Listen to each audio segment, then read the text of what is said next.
War. Sheep. War. Is the sheep preaching hate? But that leadership turned into a cult. When I say a cult, abusing and using God's people for their own personal gain. So if you're a leader that was at Straightway or still attending Straightway that know me personally, and I know you personally, I will be coming on the Warsheep podcast and I will be roasting your ass like a jerk chicken in Jamaica. Shout the season, man. Nigga, it's coming. This is Brother Mike. I'm in inward therapy right now. I got 10 niggas left to go. Make that 8. And I will be totally cured and healed.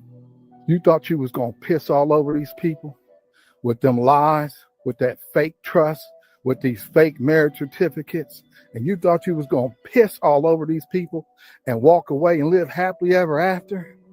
Well, you see what happened when you went over to Satan and asked everybody to pray with you to destroy the destruction of my flesh. Me and you, we get side by side. We can see whose flesh is being destroyed right in front of the eyes of the very people that you asked to join you. Oh, we gonna see. I'm gonna expose your nastiness, your wickedness, because I've never used that word exposed in none of my videos. But I'm gonna go on Warsheep. Oh, I'm gonna expose a whole lot. A whole bunch gonna get exposed. It's gonna be so exposed, it'll probably turn into an expose all over your ass that day. Is the sheep violent or is the wolf violent? War. Sheep. War. Is the sheep preaching hate? If it's the record of life, yeah, I've had quite a few women. There ain't no doubt about that. Yeah, I've had quite a few women. Why you back talking about him? You beating a dead horse. No, that horse ain't dead. That horse is still abusing, using, cheating, lying. Yeah, I've had quite a few women. And taking brothers' wives. King David, the father told him, if you wanted more, I'd have gave you more. He refers that to if he wanted more wives, because he's trying to justify his whoredoms. Yeah, I've had quite a few women. If you wanted more wives, he would have gave you some. That's the key word. If you wanted more, he, not your brother's wife, you going out. Every time you see an attractive woman, you jump out the window with your member in your hand. Talking about, pardon me, lady, I'm just doing my duty. I'm here to inspect. Is that your booty? Thought I didn't know. You thought I didn't know that when you took Brother Allen's wife for yourself, you messed up a beautiful family. Them sisters loved each other. Sister Tiffany, Brother Allen's principal wife, they loved each other. Their children loved each other. They all loved Brother Allen. It was beautiful, but you can't control that member. That's all right, because it take two. I'm going to expose your nastiness, your wickedness, because I've never used that word exposed in none of my videos. But I'm going to go on Warsheep. Oh, I'm going to expose a whole lot. A whole bunch going to get exposed. It's going to be so exposed, it'll probably turn into an expose all over your ass that day. Is the sheep violent or is the wolf violent?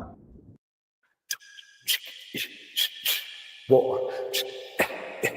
Sheep. War. Is the sheep preaching hate? You don't get angry at people for doing wrong. You don't get angry for women being used and abused.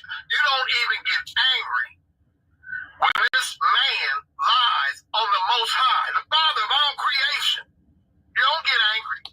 Church funds misused. Community leaders stacking loot off the saints, the people of God. The preacher and his yes man getting dishonest gain. I'm supposed to be impressed ministry. It's not a ministry. It's a playground. The playground of the devil. Nobody's trying to destroy this man. He has no right to play God with someone's freedom. People have supported this man. Supported way beyond measure. People have tolerated and been patient with this man, fast and prayed for this man, protected this man, invested in this man. Some have lied for this man.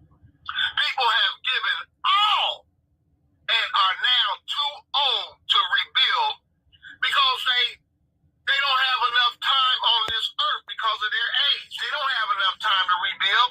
They trusted him and now have absolutely nothing. Absolutely nothing. Damage? Collateral damage? You call them collateral damage? You look at all these people all these years, collateral damage? I'm going to show you collateral damage. Collateral damage? Are you serious? Here's your collateral damage. He took my brother's wife, put him out the church, and took his wife. Here's your collateral damage. Every time you kiss my brother's wife, you just suck his. She take my money when I'm in need. Yeah, she's a trifling friend indeed. Oh, she's a gold digger way over town who digs on me. I'm gonna expose your nastiness, your wickedness, because I've never used that word exposed in none of my videos. But I'm gonna go on Warsheep. Oh, I'm gonna expose a whole lot. A whole bunch gonna get exposed. It's gonna be so exposed, it'll probably turn into an expose all over your ass that day. Is the sheep violent or is the wolf violent? Come praise the Bible.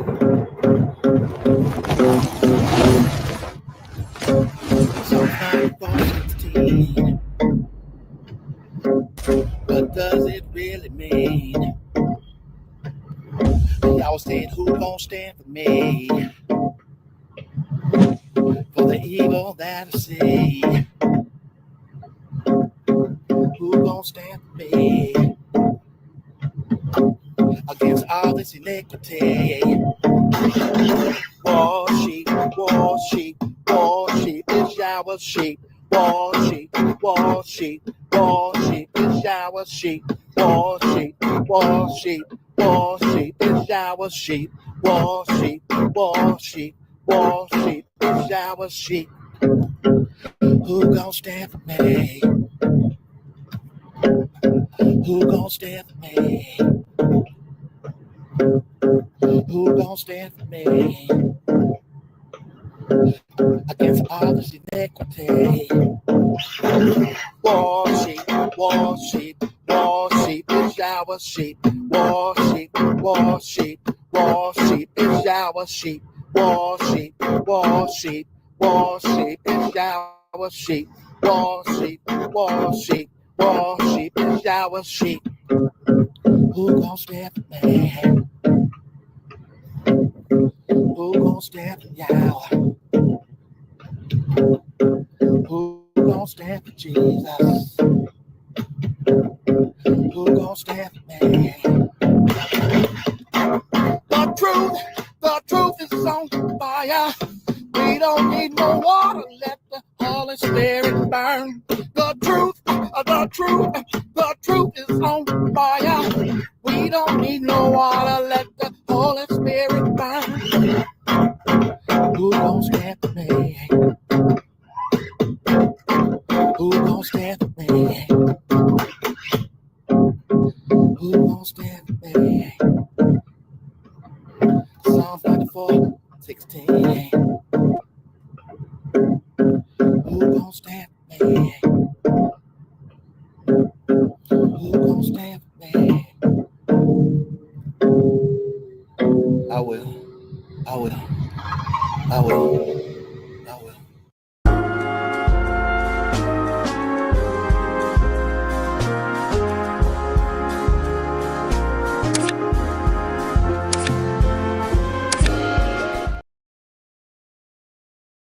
Shalom, shalom. Welcome in, everybody. Welcome back to the Warsheep podcast. Yes, we got a late night stream here now, y'all. Been busy today. Been getting some things done. Been accomplishing things, taking care of business. I was supposed to start an hour ahead of time, around 8:30. Unfortunately, I wasn't able to make it in until a little bit later to get things rocking and rolling. So we're going to get it rocking and rolling now. Hallelujah. We're going to get this thing rocking and rolling now. We're going to get into it, and we're going to go ahead and crush this thing. Listen, there's some light that we need to really shed on this whole situation when it comes to this particular meeting for 4 hours. I want to give some more context. Listen, I listened to this meeting, I think at least 5 or 6 times. You guys can do the math as how many hours I spent in passing, right? Of course, just listening to it in the background, kind of dissecting it, really taking this thing in regards to what's being said, what's not being said, who's saying it, who's not saying it. So we're going to dive into this thing. We're going to get right into it. And we're going to shed light on it because, you know, here at the Warsheep podcast, we believe in shedding light on things because light creates understanding. Understanding creates love. Love creates patience, and that patience will create unity. So let's get unified in the spirit. Is the sheep preaching hate when he says, I'm not going to let the wolf eat me anymore? If the wolf comes in here, next time he comes in here, I'll do whatever I have to do to keep him off my back. Is the sheep violent or is the wolf the violent one? He wasn't teaching hate, he was teaching common sense. You know, somebody's knocking you over the head, stop them. Do whatever you have to do to stop them. You know, the ones that were knocking him over the head were afraid of the fact that he might swing back. So they said, no, he's teaching hate. He's violent. All right, let's get to it. All right, so shout out to everybody here tonight in the chat. For all my righteous alpha men, drop a ram in the chat for me, please. And all my elegant women who is exceptional, drop a sheep in the chat for me, please. We're going to get this ball rocking and rolling real quick here, y'all. I'm going to go ahead and go based on who drops a ram and a sheep in the chat.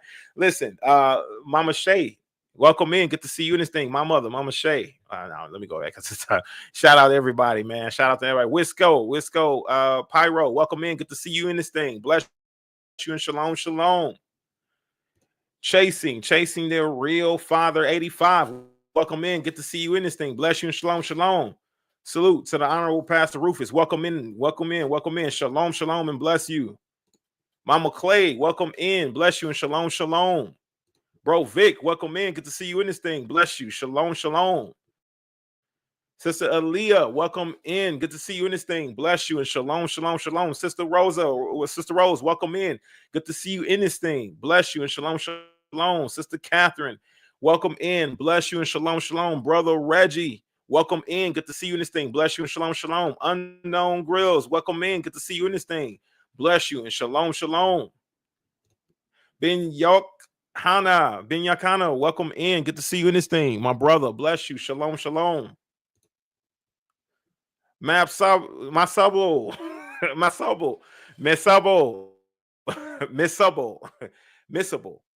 Okay, all right. So bless you and shalom, shalom. Expose it, Brother Mike. Great song, great words. Hallelujah. Yes. Shout out to Brother Mike for putting that song together. Brother Z Manning, welcome in. Good to see you in this thing. Bless you and shalom. TB, welcome in. Good to see you in this thing. Justin, Brother Justin, welcome in. Good to see you in this thing. Bless you and shalom. Sister Lala, welcome in. Good to see you in this thing. Bless you and shalom, shalom. My brother Juan, welcome in. Missable, yeah. Bless you and shalom, shalom. Good to see you in this thing, my brother Juan, welcome in. All right, and to everybody else who is joining me here tonight, man, bless y'all. Shalom, shalom, and salute to you all. Carry on. And carrying on, Major Pain. Listen, we're gonna dive into this thing, right?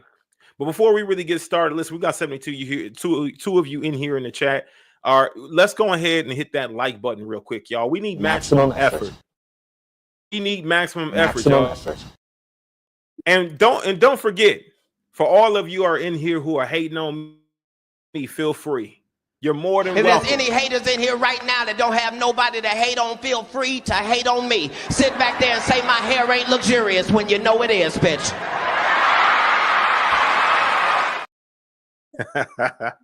For all of y'all who got an issue with length and men's hair and all that other shit. We're gonna dive into this thing, y'all. And I'm glad you guys are here to join me for this thing, because honestly, myself and the guys over on Discord, honestly, we took our time out to really analyze this thing. Honestly, the breakdown was crazy. You know, the conversation over there in Discord with the team was extremely good. There's two different aspects, right? Two different angles that honestly, in approaching this particular conversation, let me start off by saying this, y'all, that, you know, this is not in its proper context. And I'm gonna be honest, okay? This whole situation, right? And I hate to just give this out front, out the gate. A lot of you are gonna kind of get your answer right now when I say what I gotta say, but I got key points that I want to point out to you as to why I'm coming from a position that I'm coming from. Listen, I'm gonna be very unbiased in what my decision is and my opinion is in listening to this recording. And this is the only recording that's been provided to me, and I'm going to go based on the recording itself, right? Based on the recording and my information, what I know about the situation, the facts that's been presented, all of the other stuff. That's what I'm going to go based on. I'm not going to go based on anything else other than that. So one thing that I want you guys to do is I really want you to remove the levels. What do you feel about Dowell? How disappointment, your levels of disappointment, your levels of pain, of hurt. You understand what I'm saying? You got to remember, guys, remember this and hang this with you, that somewhere near in the future, somewhere, you are a healed individual. You are healed at some point, somewhere in the future, you're healed. You understand what I'm telling you? You're going to be healed. You're going to be restored. And that's going to be your life. You gotta understand this. So when we're approaching this with our ears, we need to approach it with an unbiased position, right? And coming from an unbiased stance, because we want to be able to help as many as we possibly can, right? When you're working towards your healing, when you're working towards your salvation, you're doing a great thing, right? You're doing a great thing. It's admirable. It's difficult to be able to do a lot when it comes to forgiveness, when it comes to sorting things out and doing it in a pragmatic way, in a way that makes sense, in a way that's fair amongst everyone. It is difficult when you have a bias, or when you have anger pent up, or if you have jealousy, envy, greed, whatever it may be. Okay, y'all. My thing is this meeting was not the meeting that took place in Green Bay. Okay, this meeting was a meeting that took place after Green Bay. It was post Green Bay, and the tension, everything that stirred up, everything that happened during that Green Bay meeting, it kind of spilled over into this meeting, right? In regards to what Dowell came into the meeting with, his energy, his persona, the way that he spoke, the way that he addressed people, the way that he carried himself spilled over. And I just want you to pay close attention to that. Who's still feeling a certain way, who's still hanging on certain feelings and emotions, and who's able to approach it in a pragmatic way. Now, I want to say this, right? For those of you who've already listened to this meeting, I want to say this. For somebody who is not guilty, right? Or for somebody who doesn't have underlying motives, that does not have things that they want, like wanting to work mischief behind the scenes, if they didn't want any strife or contention, if they wanted a peaceful resolution, then I promise you now that the meeting in Green Bay would have never met anybody in the meeting that happened afterwards, right? They wouldn't have brought it. The same energy wouldn't have continued on, for the simple fact that when somebody is innocent of something and they're confident in their innocence and are able to prove their position, right? You got to know for a fact that these people will not attack. These people will demonstrate and show forth proof and evidence. In fact, it's a joyful time for them. It might be a time for them to be able to laugh about certain things because of the simple fact that they know that somebody's mistaken. Unless somebody has pointed out the truth within this individual and they had no other choice but to take an offense, but to get upset, but to hold that anger and continue on in it, right? And not let it go. You understand what I'm saying? Not accepting any accountability for their actions. Now, the points that I really want to bring up, right? And I really want to go over, I got a few timestamps, but listen, I also would like to jump off into our transcripts real quick because I got some really key points that I want to point out. And you know, this is the reason why I'm going to address this section of it. And then this is just going to be more of a psychological evaluation, right? We're going to go from a more biblical point in a later live stream, but this is going to be from a more psychological evaluation, things that I've noticed while listening, things that I've noticed while reading the transcripts. And I want to really present that here to you all because there's just so much in this one video. And I can only imagine if you were to release the Green Bay video, how much more would be even more revealed, right? How much more? Now, while they're over there having some sort of parade, right, in regards to thinking that Dowell really did bring it, right, like he brought some real true receipts, I'm just surprised that he actually put it out. I'm surprised that he actually put it out for everybody to see and not behind the paywall. For those of you who stood strong and didn't let your curiosity kill the cat, right, and you didn't let it get the best of you, man, shout out to y'all. You get what I'm saying? Shout out and salute to you all who stood strong, didn't go buy that and go buy that paywall and line Dowell's pocket, man. Shout out.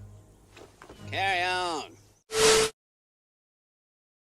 Now, I want to say this, right? Because we've been able to allow him to release it to the public and remove the paywall for you all to be able to listen in now for no charge.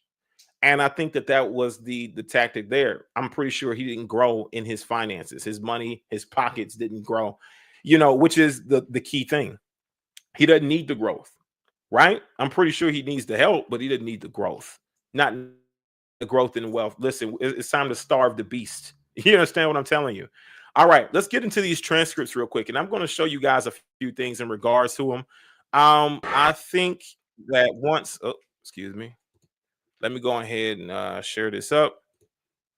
I think that once you guys see it in writing and also listen to it yourselves, right? In audio, we're going to do both. So don't worry, okay? We're going to do both. You're going to see this thing in writing and you're going to listen to it in audio. And I think that's the best way for us to do it so we can understand that we're not missing any beat. We're not missing any step. We're not going to sit here and play and pretend like we heard or didn't hear something. You understand what I'm telling you? Now, when it comes to this particular, the first part, I want to really point something out here, okay? When he leads into this conversation, he wants to make it very plain. He wanted to make it very clear that this meeting did not take place for sin. It didn't take place for iniquity or transgression. That this meeting was nothing about that, right? As you can see, we got 00.2. Yeah, this is the full transcript. This is like 300 pages long. All right. This is a 300-page long transcript, okay, of every word that was said during this 4-hour long video. Okay, y'all. This is just 300 pages long, right? And he starts off by saying, all right, so well, the reason why we're here, and I'm not the moderator or the narrator or anything. You want to call it as far as the meeting go. We're here today not because of any sin. Okay. And so not because of any sin, not because of any sin. Okay. Not because of any sin. Now that's case closed, right? A lot of you may say like, okay, so what was the purpose? What was the whole entire purpose of having a meeting in Green Bay? What was the purpose of having a meeting now after Green Bay if he starts out and introducing this conversation to say that nobody is within sin? Nobody's in sin, okay? No one is standing in sin to be judged of any sin, but we continuously heard in the public that Dowell was judging Pastor Rufus based on presumptuous sins, right? Because of the way he spoke to him and where? In Green Bay. It wasn't based on the way he spoke to him in this meeting here that took place today. So when we're starting this conversation off, right, saying that there was no sin, right? We're not here speaking about sin. We're not here speaking because of any iniquity or any transgression. So my thing is this, right? I don't mean to yell at y'all, but I want you guys to get it clear. Can you guys please answer this question for me now? What was this whole thing about? Did he not say that Pastor Rufus transgressed against him by speaking to him in a very rude way, and he was being presumptuous in doing so? And this was based on the meeting over in Green Bay. Please, can somebody, if I'm not mistaken here, drop a W in the chat, please. Drop a W in the chat if the whole thing stemmed from the Green Bay meeting, okay? If I'm on the right track, right? If I'm not mistaken, drop a W in the chat, okay? Green Bay meeting is the key reasons why he thought that Pastor Rufus was in transgression, was in sin against the Most High, ultimately, right? Because he operated presumptuously, right? Due to presumptuous sins. You understand what I'm telling you? Based on the way that he spoke to him. And so if we're leading this meeting in, right, and we're leading it in with no sin, with no iniquity, with no transgression being discussed during this meeting, nobody's in it, including himself, right? This is Dowell talking. This is Dowell speaking. If I'm not mistaken, please, if I am mistaken, put an L in the chat. Put an L in the chat if I'm mistaken and believing that the transgression and the sin started off in Green Bay. That's what Dowell said. Dowell initiated it with saying that it was in Green Bay. Now, this is what he's saying. These are his words. And if I got to play the video, I'll play the video as well, right? But these are his words. This is what he's saying, okay? Now, my thing is this, right? I'm seeing W's in the chat. I'm seeing W's in the chat. So why would he start off the conversation like this? Can anybody explain this to me? Why? Why start off the conversation in regards to allowing and informing all of the leaders and all of leadership to know that there is no sin, that there is no iniquity, that there is no transgression? This is basically a conversation being had amongst leadership. This is a basic conversation now. This is a basic conversation based on an offense. So that's the only thing we can go based on is an offense. There's no sin. There's no iniquity. There's no transgression. This is per Dowell's mouth and his words. So now we're going and speaking about the offense. Where's the offense? So now we're going based on what? The book. We're going based on the book. We got the witnesses that are present, and we got Pastor Rufus and Pastor Dowell who are discussing the situation and why Pastor Rufus believes that Pastor Dowell's offended, right? Or he's got some issues with Pastor Rufus, and he was throwing subliminal shots during sermons, right? Which we all know, and which he does confirm it in this meeting that he was throwing a subliminal based on one position, okay? This is what really captures me. It's because the one position he decides he wants to address and say that he definitely identifies as him throwing shots and subliminals is based on the Absalom spirit. Now, my thing is this, right? I'm gonna come from this position and then we're gonna listen in, right? We got the transcripts here. I really want to point this out. We'll toggle back and forth between the transcripts and the audio, and we'll listen in, and then we're going to read where I'm stopping because I want to be sure that we got the information correct, okay? But he goes on to say 0:19, because of an offense that Pastor Rufus basically has with me from what I can ascertain.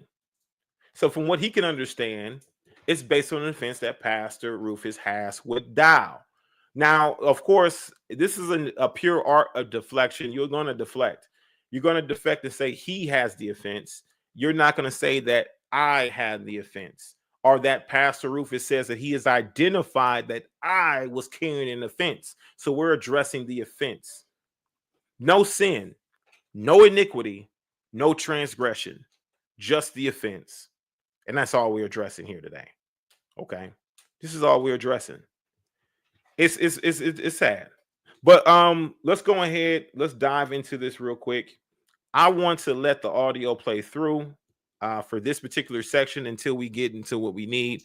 I want to show you guys this in writing. This is Dowell's words leading out in the conversation. So automatically the accusations of presumptuousness, a presumptuous sin, and placing sin on Pastor Rufus honestly should have never happened. That should have never taken place, because he led out with telling everybody that there is no sin, that there is no transgression, that there is no iniquity. There's none of that. But there was an offense, whether it be with Pastor Rufus or whether it be with Dowell himself. And they're trying to discover whether or not Dowell truly had the offense. Okay, y'all.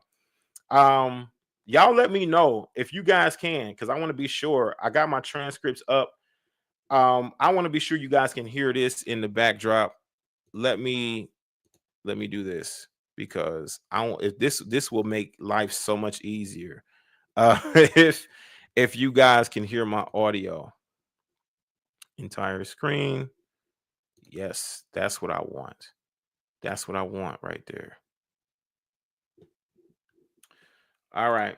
So,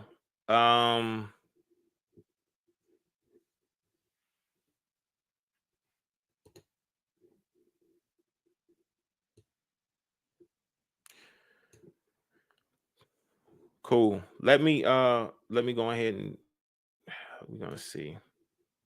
I'm gonna play this real quick, and I'm going to, because I know you ain't got a leg to stand on. Mm-hmm. It's a bunch of bullshit. See, so let me know if you can hear it. We ain't bringing bullshit, because I'm listening. I'm tuned in. That's really what I want to. That's why I'm here, to listen, to make sure we on page. We can finish this, and I'm gonna be done. All right, drop a ram or sheep in the chat. No, investigate what's behind your power. Reflect upon what you have been doing. For what is hidden is not your concern. Okay. Do not meddle in matters that are beyond you, for more than you can understand has been shown you. For their conceit has led many astray, and wrong opinion has impaired judgment. This is exactly where I'm right here. If I tell everybody. All right, let's get to it. The reason why we're here, and I'm not the moderator or the narrator or anything you want to call it as far as this meeting go, we're here today not because of any sin, not because of any iniquity or any transgression, but because of an offense that Pastor Rufus basically has with me, from what I can ascertain. I myself personally felt like there was an ambush that took place up there in Wisconsin. Because, and the reason why I say that, they may not have known, or he may not have known about the meeting maybe an hour or two before Wisconsin, but they all have been doing. All right, let me stop this real quick right here. He said he felt like there was an ambush that took place in the meeting in Wisconsin, right? He felt like there was an ambush. Now, let me break this down for you guys a bit, because honestly, we're not going to get to that timestamp tonight. My thing is that the ambush later on in this video, in some point, Mitchell speaks. Okay, Mitchell speaks, and he talks about whether he properly addressed. Now, who actually came into play with setting up the meeting in Green Bay? And so during that time, I believe we have Elder Brent and Elder Mitchell, who set the meeting up in Green Bay. I believe that Mitchell's job was to inform or debrief Pastor Rufus and also Pastor Dowell in regards to the meeting taking place in Green Bay, in which he himself stated in the video, that he dropped the ball and he didn't properly or thoroughly debrief Dowell. Okay. Now, he said he didn't properly, thoroughly debrief Dowell as to what was going to happen, what was going to take place before the main meeting, in a leadership meeting. He said that he never got around to speaking to Dowell, that he didn't have our opportunity to talk to him. And then so that miscommunication, right, or that level of failure to communicate is what he's speaking about in regards to ambush. And I always thought, like, why did Mitchell say that in this video? What was the cause, the root cause? Why did he say that and confess that he dropped the ball and miscommunicated and did not effectively communicate with Dowell in regards to the meeting that was going to take place in Green Bay? Why would he say that? You know what I mean? Like, it should be like obvious that when you tell Dowell, right? And of course, you know, Elder Brent and Mitchell and Dowell are all there at the same time. And when he talks to Dowell about having this meeting before the main leadership meeting, then you're going to tell him something. You're going to debrief him on something. He's going to want to know, why are we having a separate meeting outside of the main core meeting? Okay. Now follow me here. Okay. Keep up with me. Follow me here. Prior to the meeting in Green Bay, we've heard Pastor Rufus speak on and talk about how Dowell was still on short or Blog Talk Radio, but the live stream on YouTube was already shut down. But they still, people who are listening on Blog Talk overheard Dowell and Mir speaking behind, like what they thought was in private. Okay.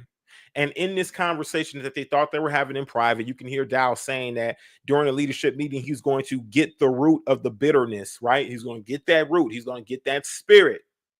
Okay.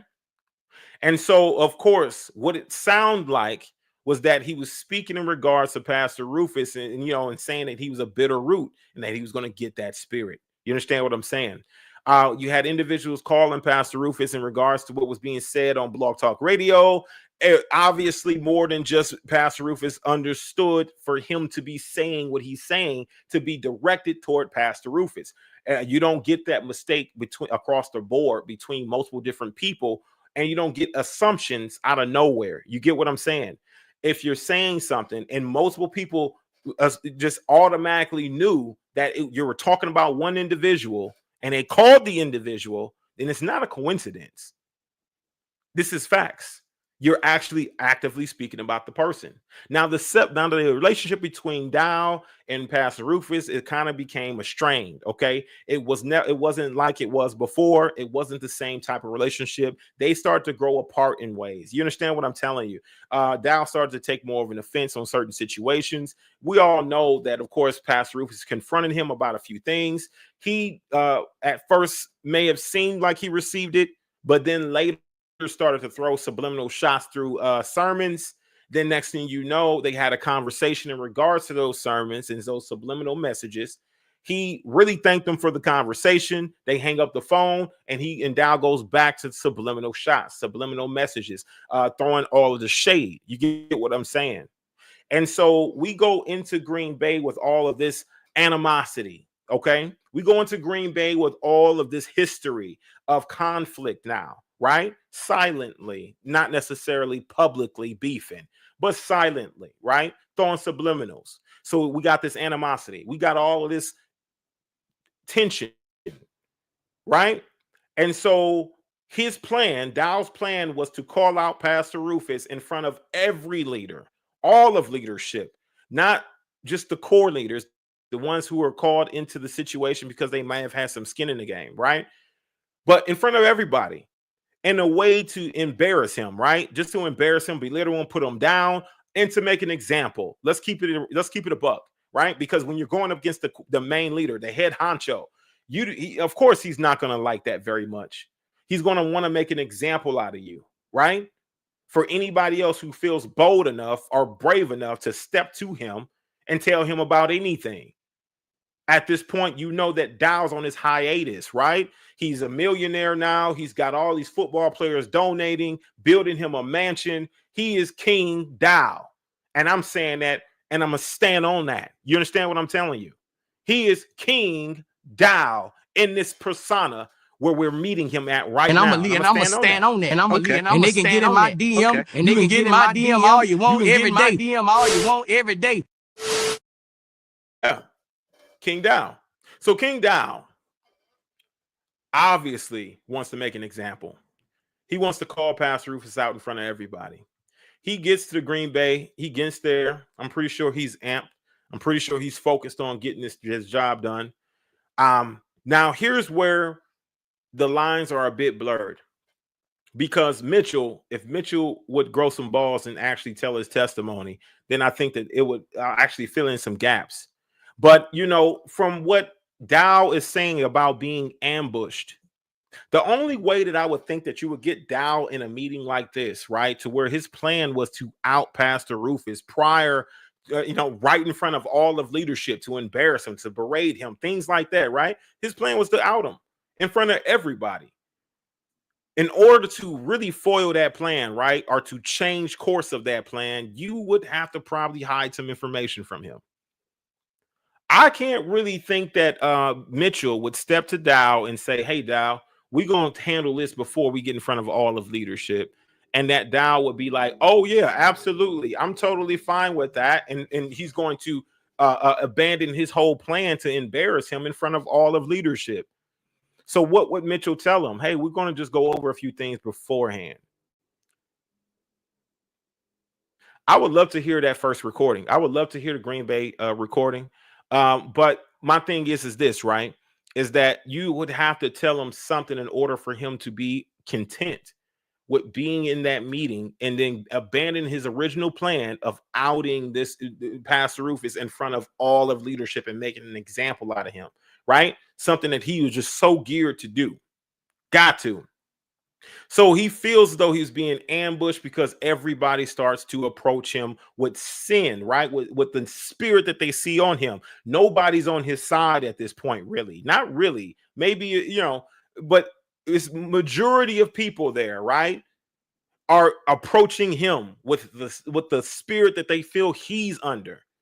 And he's not having an opportunity to really, you know, have people on his side defend himself in a way that he would want to. He's the leader. Nobody should be going against him like this. Maybe he thought, he had an assumption that everybody would probably just be morally on his side, and it wouldn't be such a opposition towards him, right? Or multiple individuals towards him. So now he's feeling ambushed. He runs out this meeting. He runs out this meeting at this point. One, you know, a couple of the seasoned leadership, a few of the seasoned leadership was coming at him in regards to this thing. So this is the reason why he's feeling ambushed. And I don't believe that he really truly was ambushed. I believe that he used being ambushed as an excuse.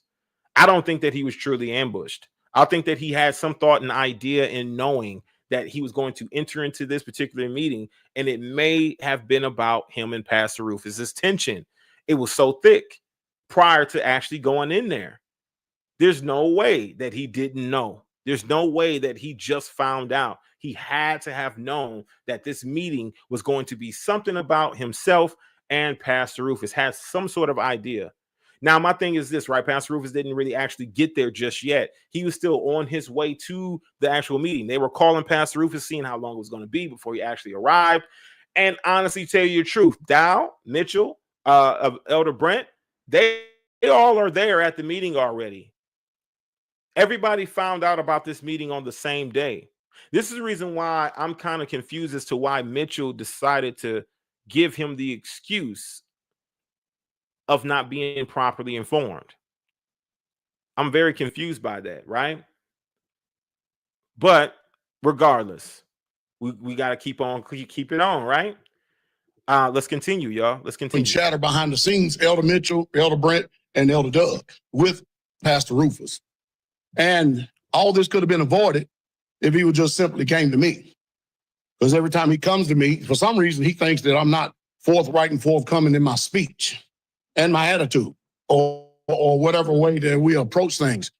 Everything that I've ever said, anything behind any video with a Okay. What is going on now? video, Looks like I didn't.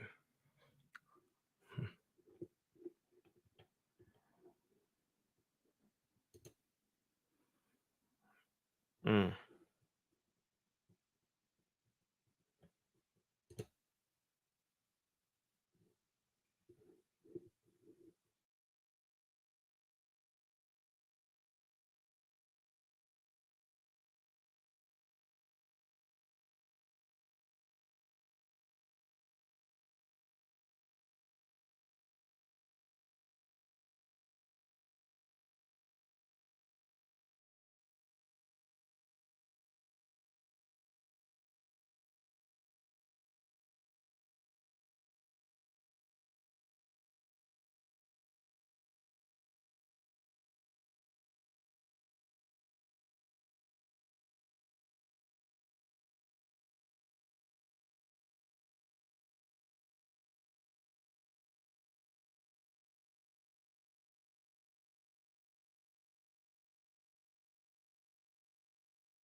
because I know you ain't got a leg to stand on.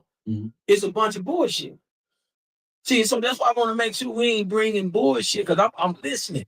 I'm tuned in. That's really what I want to. That's why I'm here. Yo, to listen to make sure we on page. Let me finish this, and I'm gonna be done. Where brother Boston at, man? We're saying this. Where brother Boston It at, man? said- I need a core processor, bro. I don't know if I'm running too many things at the same time, because of course, y'all know I got so many. I got this. I got. If y'all could see me right now, it'd be But brother Boston, man. Listen, I'm investigate. Let me get back to where I was at,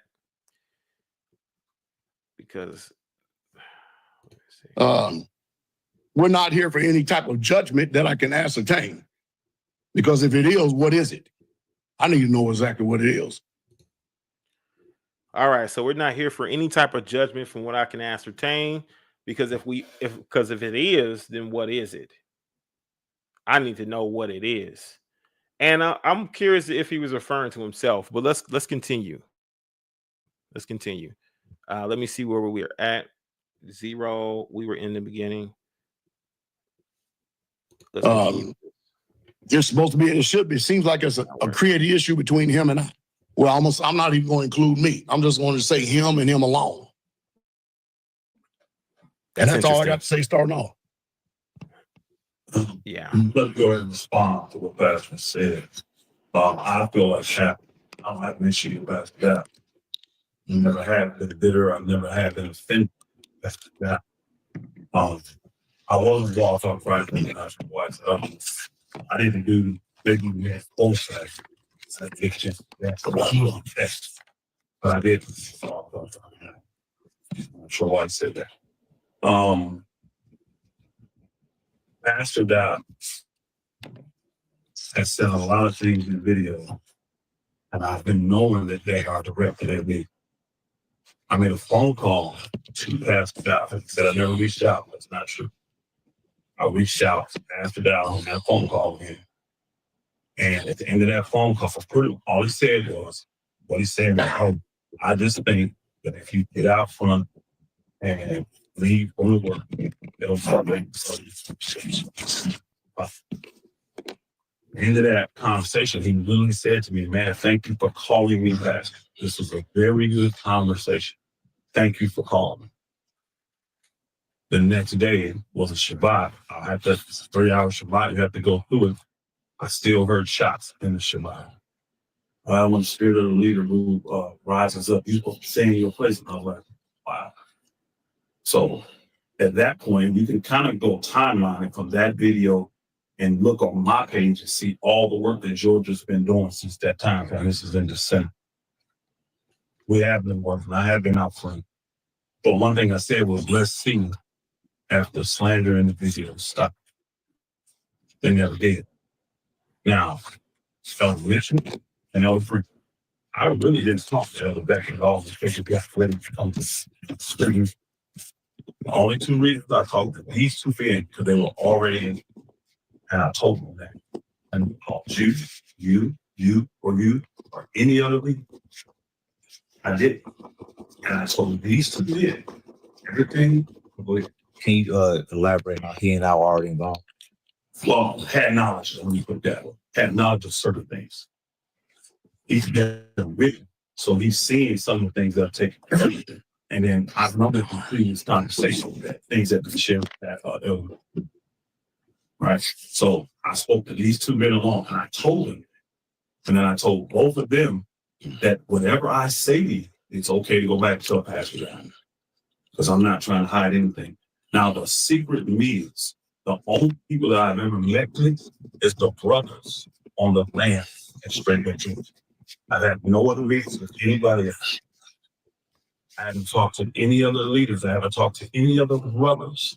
Because some of the accusations that's going on in the videos is that I'm trying to cause discord amongst the brothers. Other things that I slandered his name. What I've done is speak about the spirit that I believe is on that. That's what I've done. I haven't slandered his name. I haven't tried to usurp his authority.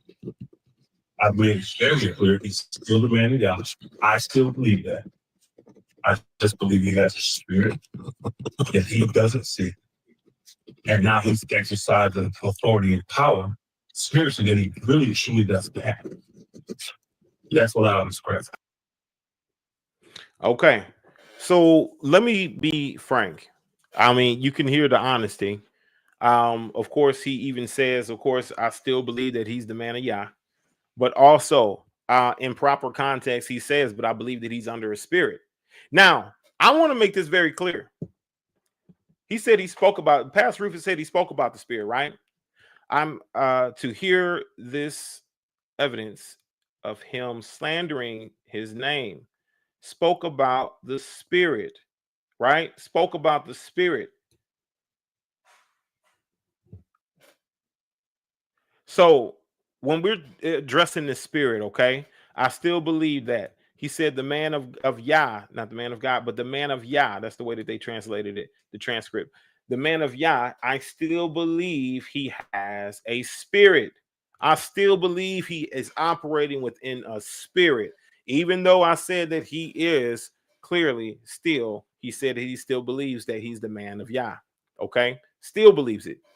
So my thing is this, right?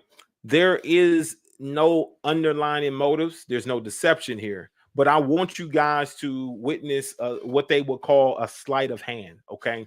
Now, I would call this a sleight of hand as well. The tactic is what the tactic is. It no longer becomes about the spirit of Dowell.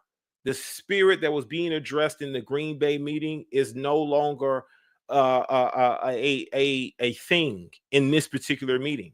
Dowell has shifted the conversation from being about the spirit that he's under, okay, and getting down to the bottom of why he believes that he's under a spirit. He shifted from that to shifting to Pastor Rufus has an offense towards him, and he has no offense, but Pastor Rufus has the offense. So now this is a conversation about the offense and not a conversation about the spirit. We're no longer in the spirit. We're dealing with the flesh. We're no longer dealing with the spirit. We're dealing with the flesh. We're dealing with the offense. So now this is a redirecting of conversation. We're going to redirect. We're going to do a sleight of hand, right? And we're going to go ahead and start talking about his offense. You understand? Not the spirit that I may be dealing with or that I may be under, which more than just Pastor Rufus saw. You understand what I'm telling you? So this is what I've noticed in this section. Is that there's a redirection of conversation in which this right here should have been the proper track. That should have been the right track for this conversation. Why did you see the spirit? What spirit did you see on Dowell? He's still giving them accolades. He's still showing it to be a peaceful space, and he's making the environment, Pastor Rufus is making the environment conducive for peace. I want you guys to understand this, right? When you're listening to this particular recording, who is making the conversation conducive for peace at this moment? Okay. Who's making the conversation conducive for peace? Right? All of them, between all of the leaders as they're talking. Okay. Who's biased? Who's unbiased? You need to pay attention to all of that. Let's continue. That's slander his name at all. I'm looking forward to hearing this evidence of these slandering his name. Spoke about the spirit. He's an outwitting brother. First thing I had with brothers and Jordan was the day before coming to the meeting. Because I don't know how this is going to go. I've seen this spirit double down. You're talking about the Wisconsin. It was a meeting. Okay, I told you they can share anything I say with them with Pastor Dowell. I also told these two men that when I was talking to them, I'm not going to share this with anybody. I'm not going to share it with nobody. And I listened. And I picked it. And I kept my words. I believe, and I did ask them here recently. You can go look at videos, you can see he's specifically talking about somebody. He's talking about somebody. Who is that somebody? And if it's me, why isn't he coming to me? They encouraged me to go back to Pastor Dowell. I'd already been once. They both said, go back to Pastor Dowell. I told them no. The reason I told them no is, for one, I don't have an offense for Pastor Dowell. Out of honor for him, I went to him the first time. Now, what does the book tell me to do? Okay, so now Dowell's adamant about Pastor Rufus having an offense, okay? He's adamant. Like, you can't get him to move off the position of Pastor Rufus having an offense. Now, I want you to also pay attention to the speech in the beginning when he starts to include himself into that offense. Okay, he starts to include himself, then he backs out and says, "No, not me. Pastor Rufus has an offense with me, Pastor Dowell." You got to know, if you're a psychologist, if you're somebody who analyzes body language and speech and all these other things, you got to know when somebody is actually putting themselves out there, right? When they're revealing their true heart's intention. Okay, of course, you know, as I go along, as I show you some more key points in this recording, I'm going to show you that Pastor Dowell had the offense the whole time. He's telling you he has an offense, but he's without telling you, based on his speech. He slipped in his speech. The way that he's talking, if he's never had an offense, he would never include himself into that offense. Not only that, right? The way that he's been talking so far, I'm going to show you very closely. Like, listen, you're going to see when I pinpoint these key points, you're going to see that somebody is really truly offended and somebody is not here. Let's continue. If he rejects you, which I felt like he did, don't the book tell me I bring 2 or 3 more? And I told them, I'm not going back to Pastor Dowell again unless I have witnesses there. I told both of them. So it wasn't that I didn't want to work this out with Pastor Dowell. I had already went to him one time with a phone call. I called him. He didn't call me. He keeps saying to y'all he doesn't have an offense. But I think, you know, listen to all this evidence and everything that's been out, you're going to see Pastor Dowell have this. And I believe that, you know, and listening to this recording, it wasn't that Pastor Rufus did expose that Pastor Dowell had an offense in this recording. He didn't expose that. Do you want to know why he didn't expose it? I'm going to prove to you why. The brother didn't really get the chance to talk much. Let's just be honest, okay? They didn't really let him speak. And I'm going to show you a few reasons why I'm like, okay, well, he never really got to the point, right? And if you're having a buildup of situations, right, first you got to defend the position of, no, I'm not offended by you. Okay, I don't carry the offense. Now, first, you got to address that. You got to put that to bed. Then you got to work on up into, okay, Dowell has an offense, and here's why. Can barely get through a video, can barely get through a conversation with Rufus. Listen, and he's the only one that's being treated in this fashion. I'm gonna prove that to you as well, okay? You can barely get through it. It's for a reason, though, and I'm going to show you why. But my thing is this, right, is that he never really truly got to make the point clear. But the buildup is all back into what? The spirit that Dowell is carrying. The spirit that Dowell is possessing. That is the ultimate end game, the ultimate end conversation. What spirit am I witnessing on you, Dowell?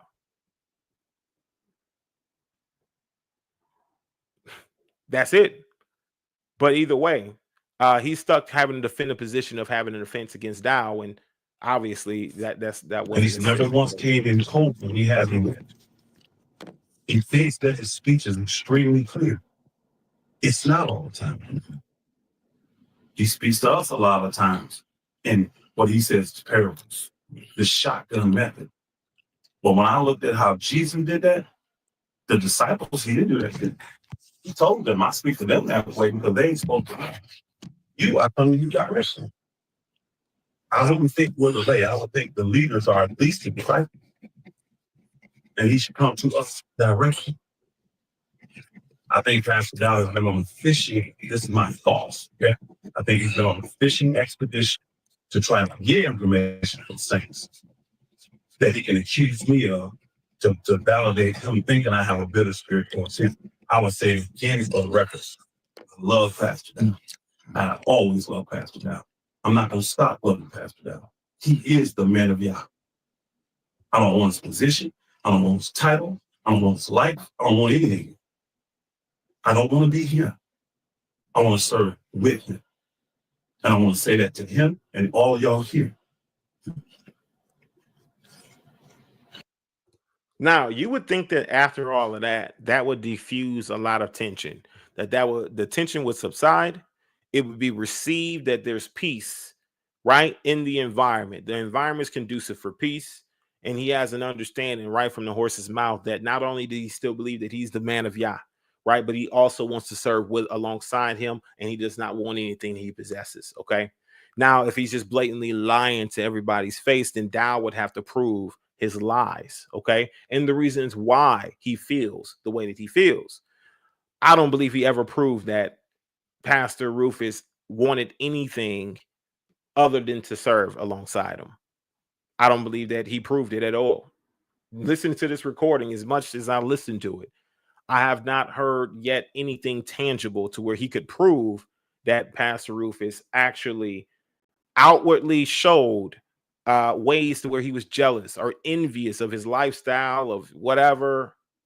Let's continue, though. Let's continue to listen in. This is what he said next. I want to hear the evidence of me slandering him to different brothers. I had the meetings with the brothers in Georgia because I needed to get them prepared. I wasn't going to leave them out there hanging. I never spoke to their wives. I never spoke to the community. I never did. I ain't done a Q&A since. I only spoke to the men because I needed them to get their houses. And I told them, I said, if this thing don't go good, the next step will happen is you're separated from fellowship. And that's what happened was before. He separated us from fellowship. I had another meeting with brothers as soon as I got ready. Guess what that was about?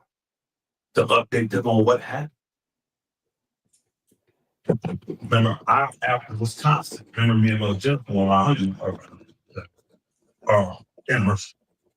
So I didn't get back home until Thursday. But the first thing I did when I got home was meet with my brothers. Pastor Miracle, thanks. Now I've been in front now for a long time. I know some of the things I said is finished, right? I didn't do it to finish. I said what I said. But I want to thank you.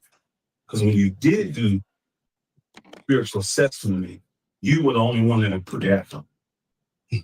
I understand. You said I had 3 spirits, you thought, right? You thought I understood the accusation. I understood why you felt that. Well, we talked about that Thursday, and then what led to Monday after we speaking with the elders and Matthew. I can see why you think that. I didn't have to deal with that because I understood where that came from. The next one said I had deep purpose. That one I just had no up to you because you didn't know, but on the way up there, I told Brother Jennifer, I'm dealing with Brother. So deep hurt was right. She said, you deliver them to up there. I said, who do I go to? But they didn't deliver to Wisconsin.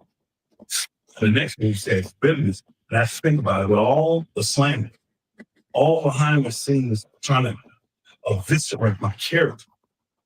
It's my testimony. It's been a lot. It's been a lot, but it's been done maliciously. Why? Because he's never once called my name. Never once. And that's what he can hide behind. I know the real. I know the real.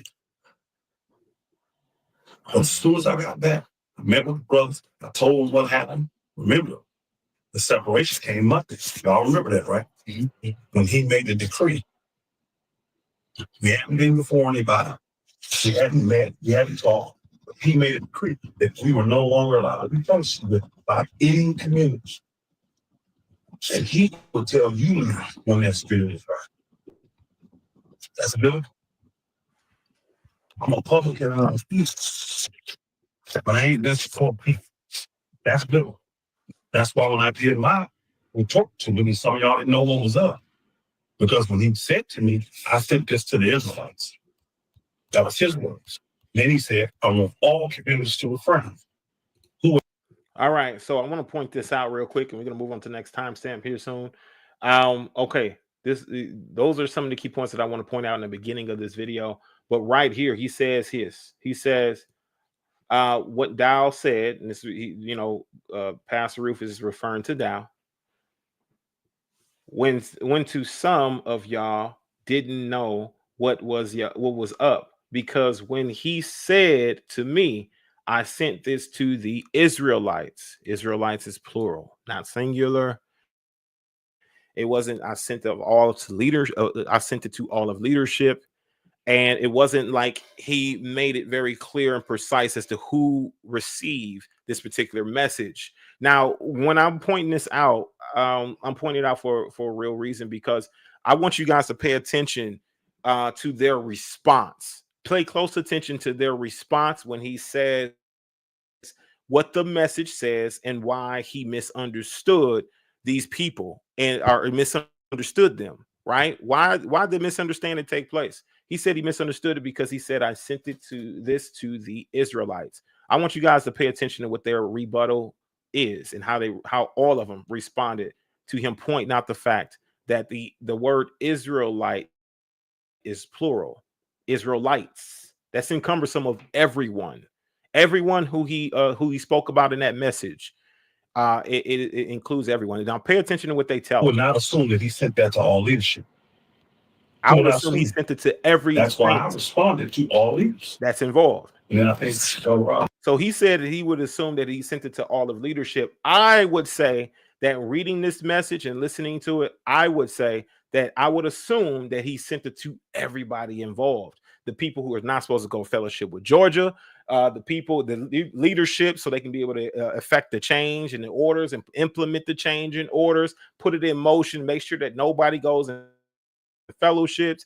I would assume that everybody knows at this point, okay? Including everybody on the land now needs to know. I need to let them know as the leader of Georgia. I need to let them know why these people aren't going to show up for the Sabbath. You understand what I'm saying? Let's continue. The concept twisted. The computer. And then you came in and mentioned like, Pastor, this ain't what handle. What are you talking about? That's when you said, everybody don't know. And I'm like, oh, yeah. You said that. But it was too late because I had already put my statement. And then when I think about it, you Rob, I can't do it. Like beer. And so there's like a lot of things, man. You start seeing stuff. Okay, so now they cut this out. I want to let you guys know that there's a huge gap in conversation, and there is an abrupt cut. Okay, so yes, they did edit this audio. There's certain parts of this audio that you didn't get to hear. There's certain parts of this audio, and trust me, I got an ear for this, and I'm pretty sure you guys can hear it too, that you didn't get to hear whatever that conversation was because he cut that part out, and then it started off with Dowell speaking and coming into the conversation right away. Okay, now that's something that honestly I don't like. Honestly, I really don't like, because if you got the control over the audio files, then guess what? You can spin the narrative however you want to spin it. You can cut whatever you want, splice whatever you want, and guess who's not going to be able to know? The saints, the listening audience, the ones who need to make the judgment, the ones who needs to hear this and be able to deem what's going on, who's guilty, who's not guilty. How can we heal past this? How can we find a peaceful resolution? So I want to point that out clearly, that this audio has been spliced, and that now is Dowell leading into the conversation where somebody was starting to speak. That whatever they were starting to say was cut. And then now we have Dowell who is now coming in and speaking. Maybe the point that he's trying to raise or make was more important than what the person said, right? But it also controls the narrative of the conversation, and it makes it seem or appear as though everybody is now against Rufus or Pastor Rufus, and nobody's agreeing with his position now. Whereas to where the person who spoke up next, it could have been somebody who was actually who was for Pastor Rufus's position, and also clarified why they would have believed the same, right? The same way that I'm doing for you now. But now we have Dowell leading in the conversation. We don't know what truly happened here. Okay, let's continue. Let's go. No changes are valid in this ministry unless it's ran by the hood, and the hood gives an approval. And you'll know if something is approved of, even if you don't get the communication, because you'll hear me talking about it. If you don't hear me talking about it, it ain't approved. I'm not about to let people out here and just think they can go do their own thing. You just can't do your own thing. And the people that are at homesteads and communities, they have a lot of measure of authority. And many of them that are concerned, they don't understand within the parameters of their authority because they're under authority. But man, I'm not going to sit up here and sanction and approve of a bunch of stuff that I believe is detrimental to the sheep. I'm just simply not going to do it. You don't hear me speak about it. You don't hear me talk about it, then it ain't so. It's not. So, listen. He is off into a completely different type of conversation here. And he's saying whatever and addressing whatever based on the decision he's made. But I want you to pay attention to his speech as well, right? How forward he is in dominance, okay? How forward he is in dominance. What you just heard where Pastor Roof has led into his conversation, you heard humility. You heard an opportunity in a space conducive for peace. You heard an opportunity in a space for clarification, for them to be able to make amends. Literally, the door was practically wide open. All Dowell had to do is walk through it. And the minute he leads in, based on what this has been spliced into, his conversation is immediate, forward, dominate, me, I choose, I did this, I did that, me, I'm the authority, dominating, okay? This is a dominating type of conversation. But also, I want you guys to know what psychologically is going on. When individuals are doing this, right, and they're showing forth their dominance, the people that's in the room can be intimidated, okay? Intimidated to be able to what? Hold their tongue a lot of the times, right? If they don't have chutzpah, if they don't have any nuts about them, if they don't have any balls, then guess what they're going to do? They're going to cower it down because they're going to listen to this speech and it's going to look, under authority, okay? Right? Under authority. That's one of the words that he's using, okay? More. Usurp authority. He's using more words like authority. He's in charge. He want to make it very clear. Communication, because you'll hear me talking about it. If you don't hear me talking about it, it ain't approved. More dominating speech, okay? If you don't hear me approving it, it ain't approved. More dominating speech. Y'all know if something is approved, right? And the only way it's approved is if he approves it. More speech and dominating. Now, he's got this energy because he's been confronted of having a spirit, right? And he doesn't like that. He doesn't like being confronted. He doesn't like being challenged the way that Pastor Rufus challenged him. And they believe that the rest of the leadership believed that Pastor Rufus was their knight in shining armor, the person who can stand up to Dowell, the person who had enough backbone to actually say something. Well, what Dowell is doing here in this conversation, if you listen closely, he's letting them all know that y'all chose the wrong champion. I'm the one who can do it all. Listen, it's me. I approve. My authority. Usurping my authority. Me. I'm the guy. Big boss. Boom, boom, boom. Bang, bang. This is what he's doing currently, right? It's the King Dowell mentality, the Saul within him speaking, letting them know you chose the wrong champion. Y'all thought that he could stand against me. He can't stand against me. And then this is what he's trying to tell them, right? And I'm sorry, if he wouldn't have said it, and if he wouldn't presented himself like that in speech, guess what? I wouldn't have that to say. If you would have came into it, listen, Pastor Rufus, you've been my friend for how long? We've been serving together for how long? You've been alongside me.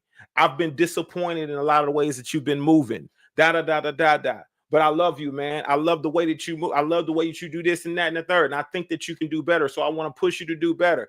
A leader who encourages in that light is a leader who wants to motivate someone to leap over and run through brick walls. A leader who talks like this, right? I'm the authority. Yeah. That's somebody who wants you to submit, who wants you to bow, who wants you to kneel before Zod, who wants you to kneel before King Dowell, who wants you to be in all subjection. Whatever I say goes. He's not encouraging anyone effectively. He doesn't want peace. He slammed the door to peace after the door was wide open for him to walk through. Slamming the door. Let's continue. Now everybody's got to submit because everybody knows who King is. So it's not something that's going to improve. And I think that you and she, that you will want to be able to preserve and protect yourself. That's what I think. And I think that more than anything, because I believe that the leaders have it in their hearts to want to do right, but that doesn't mean that we're exempt from Satan and the temptation of Satan. There is safety in a multitude of counselors. Okay. Safety and multitude of counselors. You guys got to hear this. You got to hear it. Now it's you all. Y'all got the spirit. I don't got the spirit. There's safety and a multitude of counselors. Even though y'all want to do right, y'all got the tendency to want to do right.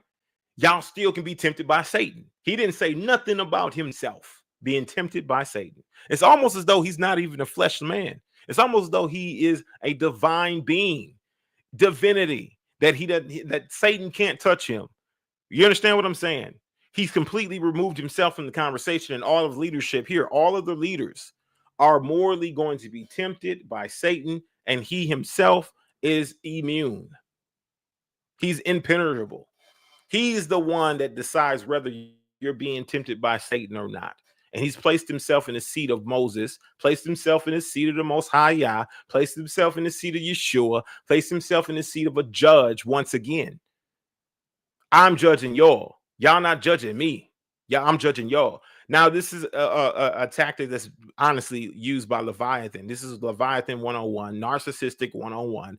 It's no self-accountability, no accountability at all. But first, let me tell y'all ain't shit. And I'm going to tell you that I'm the one who determines whether you are something or whether you're not.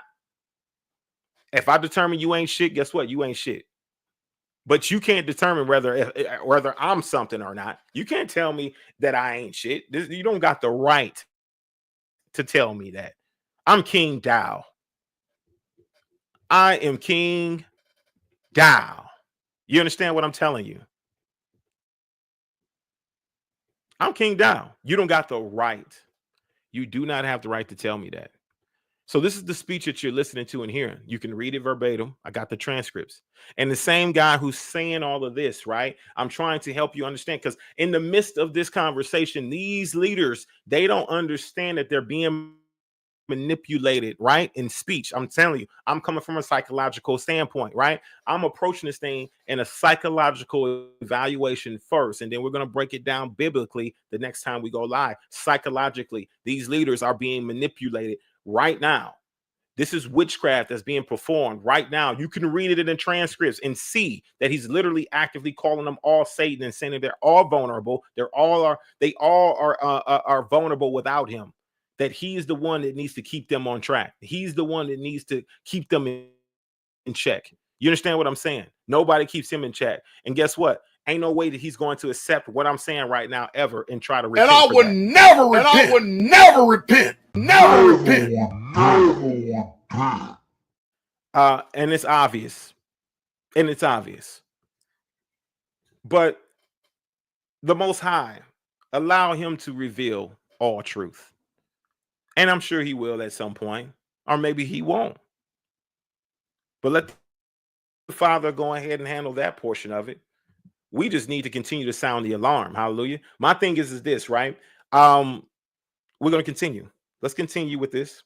There it is. And it is my job to make sure that the flock of y'all is fed, because he's giving me the oversight. And it is my job. What did I just tell y'all? And it is my job to be sure that the flock of the eye is meant to be fed. I heard the same speech, and I've been studying R.G. Stair for quite some time now. Like, my spare time, I have been studying him. I've been studying how he speaks. I've been studying how he manipulates. And that's been what I've been doing for a lot of cult leaders, honestly, tell you the truth. And he sounds just like Stair. Stair understood how to first remove, right? But to belittle, put down, and strike fear so he can continue to control you, because fear is the best motivator and it's the best controller. Okay. You control through fear. You don't control through being honorable, having integrity. You control through fear. Right? You control through fear. That's how you can. That's how you manipulate. That's how you control. Once that gateway is open, once that gateway of fear is open, there's so many opportunities and so much room for activities to manipulate, to control. There's so much space for it. Literally. Just ask MK Ultra. Ask MK Ultra, that experiment, that project. Have you guys ever studied MK Ultra, the mind control? Have you ever studied it? Drop a W in the chat if you ever studied MK Ultra. If you heard of MK Ultra, drop a W in the chat. If you haven't, drop an L in the chat. I'm not going to go through the whole thing, the whole dissertation on MK Ultra, but these are exact tactics of MK Ultra mind control. It's first instilling fear. You have to instill fear, but a lot of it in introducing something. Oh, here, do you want this? You give them what they want. You feed them what they want. And as you're feeding them what they want, you rip some of that from them. So they'll feel a desire and an attachment towards you, right? They'll feel innate to want to please you. You understand what I'm telling you? The more you give them what they want, you snatch some away from them again. And guess what they do? They feel even more like loyal and committed to you because they want more of it back. People manipulate like this all the time when they love bomb, right? They love bomb on you. They shower you with gifts and love and things like that. But then the moment it ceases and stops, all that dopamine quits and you feel a withdrawal from this person's presence. You start to begin to scratch and to begin to get those nervous tick like a dope fiend. This is the reason why they do it. They can manipulate you easier. You've opened yourself up. You've made yourself vulnerable now. And now they can instill the fear of losing that dopamine again, of losing that presence again. You understand what I'm saying? It's the same tactics that's being used right now that we're reading and we're listening to all live. It's the same tactics. Y'all evil. Y'all subjected to evil. I'm not. I'm the one who needs to lead you. I'm the one in the position to do so. Y'all ain't doing that. So you're going to start to listen to the level of cowardness that comes from the rest of these leaders, besides Elder Brent. They start to cower down. They start to shut the hell up. We hear Mitchell later on lying for Dowell, giving Dowell a way out, lying on his behalf and making it appear as though he didn't know anything about the Green Bay meeting.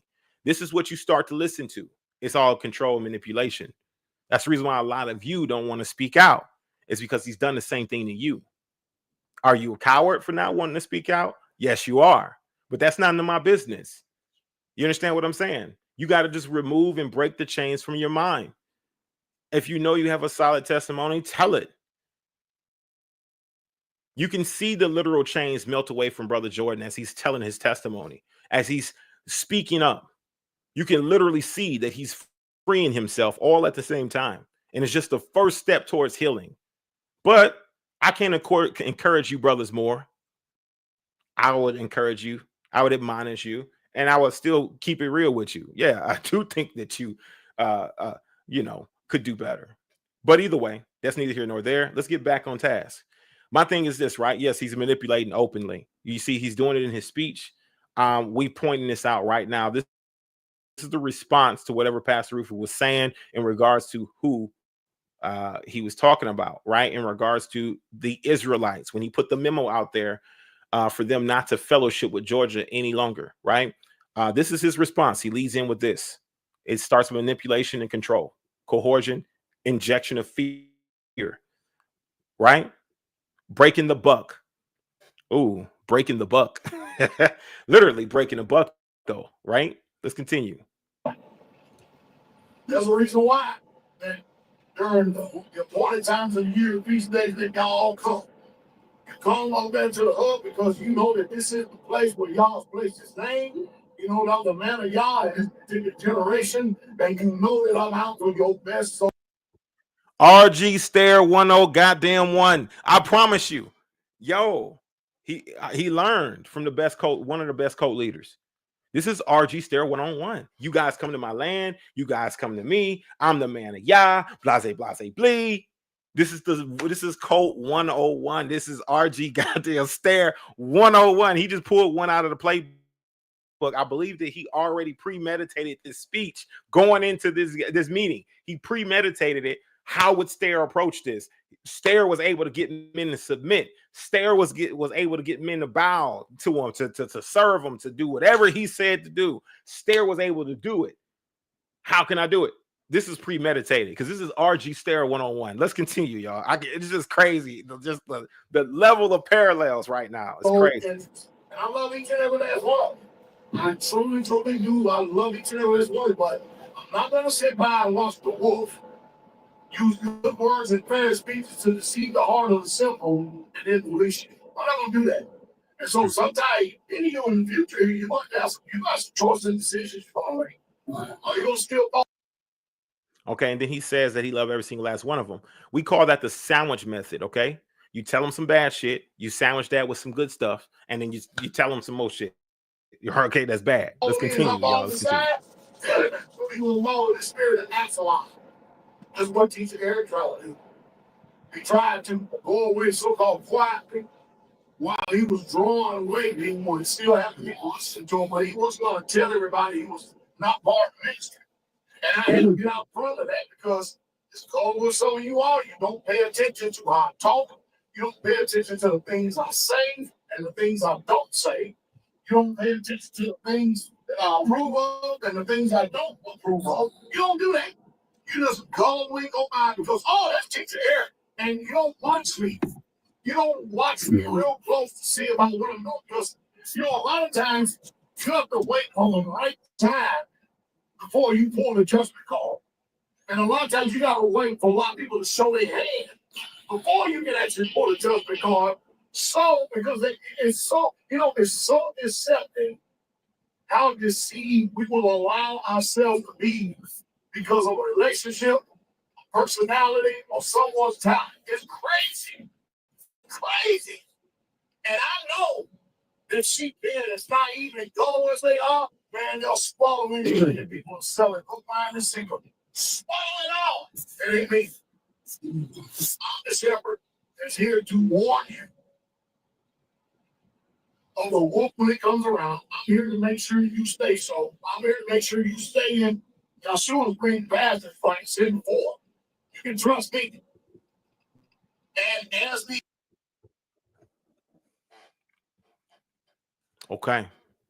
Are y'all hearing the speech? Are y'all hearing the deception? Are y'all hearing the manipulation? Are y'all hearing it? I just want to make it clear because I know that I just broke this. I didn't break this shit down for nothing, y'all. I didn't just go through the way that he's manipulating these men in speech for nothing. I'm missing some timestamps because I was going to go over him saying y'all can trust me. Okay, it might have skipped it. 1745. He said, y'all can trust me. Listen, he planted the idea and the seed in their mind as far as trust. Okay, we can trust Dowell. Now that the fear is opened up, they've been put to shame. They've been given a little bit of love, right? And then not only that, you can trust me, right? We played that Elder Jim made a great point when it came to the serpent, to the snake during the Jungle Book and how he was beguiling Mowgli, right? Trust in me. Listen, woo, yo, the manipulation. Yo, please don't be this wicked, y'all. Don't be this wicked. There's no reason for him to have to went through this whole entire dissertation. There was no reason for him to go through this whole thing. There was no reason for this speech. It resembles R.G. Stair to 100% T because R.G. Stair understood how to rule men with fear, and through fear, he understood how to sandwich it. He understood how to coddle a little bit enough to where they can at least feel like, yeah, he still does love us, and then inject the truth, the trust. Oh, you can trust me though. But guess who's not going to be trusted in this whole situation? Whoever Dowell is in opposition to. So who's not going to be trusted? You can trust me, but whoever I'm in opposing forces against, you can't trust him. So he's teaching you and giving you how to think, how to react, how to feel, how not to feel, how to receive what he's about to tell you. He set up every single man during this meeting on what they need to do and how they need to do it and how they need to feel. Even Pastor Rufus fell for it. Even he submitted to it, just in peace and trying to make peace, right? Because of the simple fact that he wanted peace. He didn't want war in this meeting. So he succumbed to this same conversation to avoid conflict. You understand what I'm saying? This is the level of manipulation, listen, you would never want to touch. Because men like this, the Most High doesn't have anything good for. Men like this, they typically have their time where they're being fully exposed, and Dow time is now. Let's continue though, y'all. Let's continue. Listen. You sit and watch them maturation and stuff. You watch it. Because I'm telling you, man, everything that shines, everything that glitters, it ain't gold. It ain't. People have personal challenges and things that they need to get to and overcome. And I'm going to help them too. I'm going to help them out a lot. But man, I can't let people, like teacher Eric or Elder House, that when I receive and see a sign, and this, I'm going to let this stuff run. Everything has an expiration date. Everything does. And everything has a shelf life. Everything does. And make no mistake about it. I love God above all. Above all. So I hope that some of you stay connected, stay close, stay tight with me, because some of the stuff that I've got to say and some stuff I got to do coming up in this year, you're not going to like. When the smoke is all clear, you're going to find out that this man don't bring on the curb, I don't judge on the curb, I don't take no bribes. I'm 100% for y'all and the flock of y'all and the advancement of y'all. You watch the scene. Watch. My smoke reminds you. I'm not like some guy, you get stirred up, get excited, you expect just right there and there. I'm very patient. I'm very patient. And I'll wait for the right time to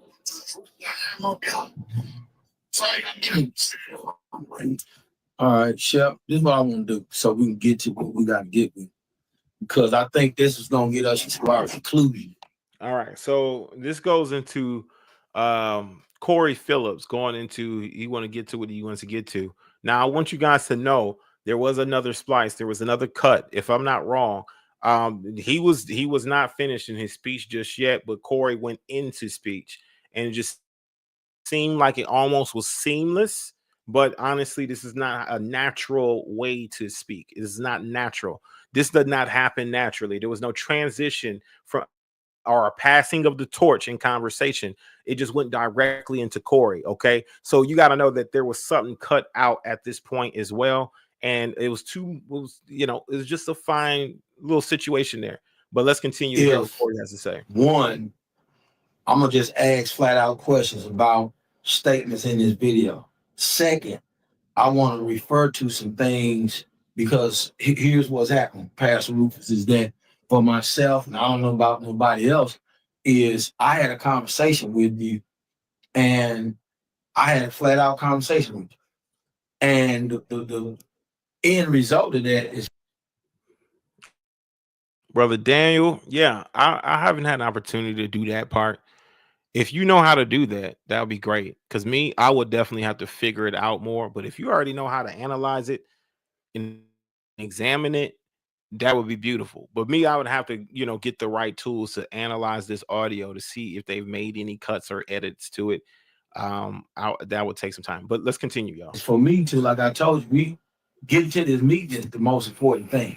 We're not gonna have a lot of discussion outside of getting here, because it's not gonna be my word against your word, or I'm not gonna put nothing on you that we don't need to discuss right here. But I have a take on, especially what we were saying earlier about the jealousy, because here's the thing: it's Pastor Dowell gets to answer these questions about what he said right in front of us. The second thing is, then I gotta look at fruit. What is fruit? And I'm gonna give you some insight from some things that I perceive just based on my experience, that's based on fruit. And from there, then we get a chance to move into, if we don't have witnesses about none of these things in perception, then we got it. Simple enough. Mm-hmm. So in video, Pastor Dowell, you said about roadblocks, wounds, men will arise. Is there any others? Y'all actually want me to refer to who I was talking to in that video? You ain't got to. I'm just saying. If okay. Well, anyway, around this time of that video right there, we had to move a sister from one state to another because of some bad, let's just say the community is not doing things the way the straight way does. We have every community has a one-pot system, and this is not happening. And so I had already spoke earlier about what I perceive about a brother because of a sister who is a widow, and what I believe and perceive why this brother's interest was there. Okay, so now he was speaking about Gideon. He actually blamed Gideon for trying to take the money from this widow, and that whole piece of the conversation is not a part of this audio. So that way, you guys know that, yeah, we definitely got some audio splicing. I want to go back and real quick and speak on the fact that, of course, Pastor Rufus speaks about Dowell sending out a message and saying that he sent this to all of the Israelites, plurally, right? All of the leadership that was there for the most part, right? That I know from this video, from this recording, was pretty much defending Dowell in his position and saying that he didn't actually send it to everybody, and that he was wrong for speaking to other people in regards to it that was outside of the people who knew about the situation. My thing is that was totally wrong for them to side with Dowell. Dowell was completely wrong for even believing that he could take a position like that, because of the simple fact that he said that he sent it out to all the Israelites. It was plural and cumbersome of everyone. So that right there is very confusing, right? And the only thing you can do is accept accountability and say, you know what, I did misspeak and I said Israelites, and I should have said of the people who were a part of the meeting, right?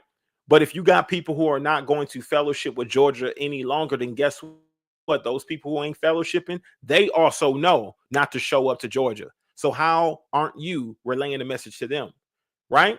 Anybody else who off land and not living on the land with Pastor Rufus, listen, they also are going to find out that they can't fellowship there. So how are you just speaking to one group of people? They're going to also find out that they can't tithe to Georgia any longer, that they got to send their tithes and offerings to you, directly to you.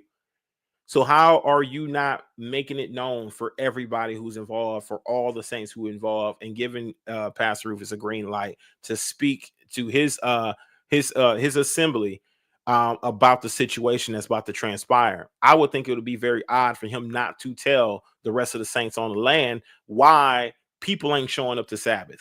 I think that would be very strange and dishonest, disingenuous to hold that type of information. They're going to ask, where's everybody at? Why they ain't showing up? They're going to ask. But let's continue. Let's continue where we're at right now. I just wanted to address that real quick. I thought that was wrong for them to go against Pastor Rufus in that, because it's like, obviously he said Israelites. It was plural and all encompassing of everybody who's involved. Everybody, all the saints. I would even say all of Straightway. Everybody from everybody who's a part of Straightway knows now that Georgia is no longer going to be fellowshipping with people, right?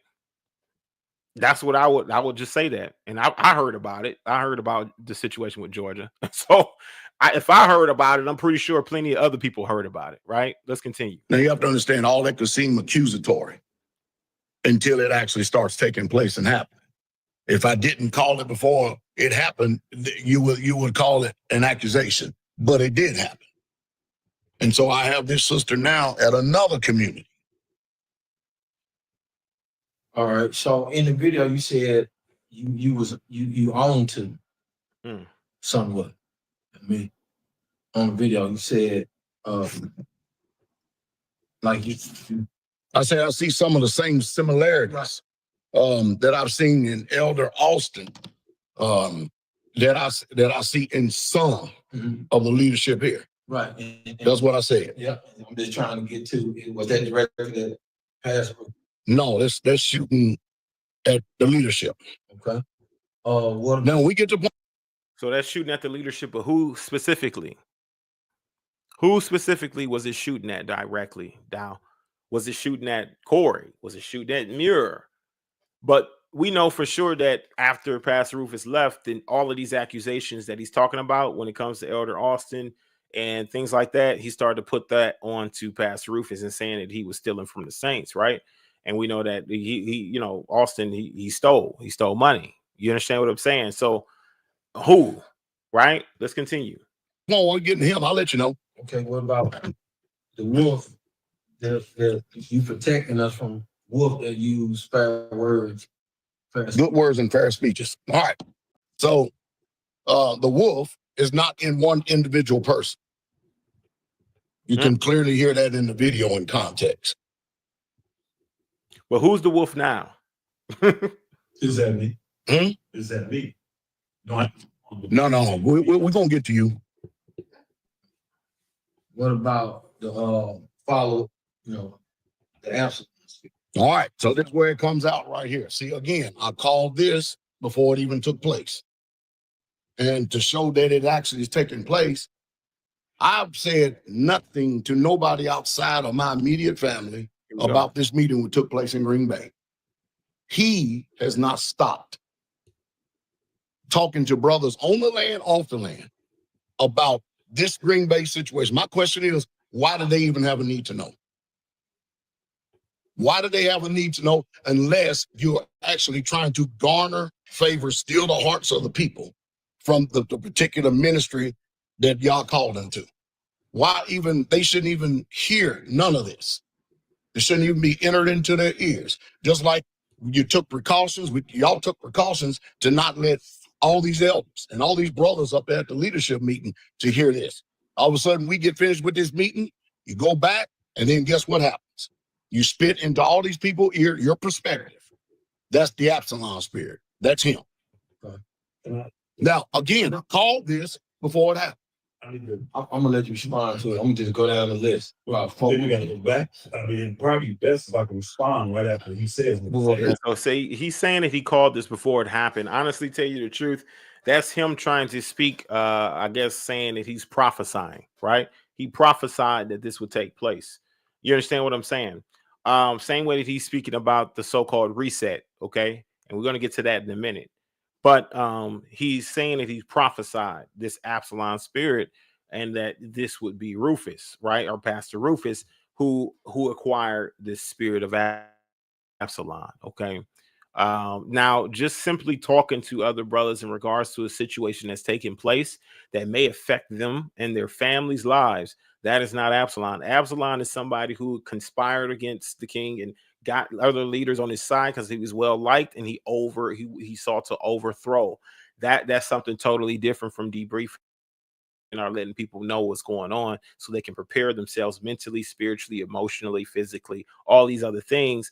That's not Absalom. So we were very inaccurate in that discernment or judgment or prophecy. Whatever he thought he was speaking prophetically, it just didn't line up with what characteristics he explained.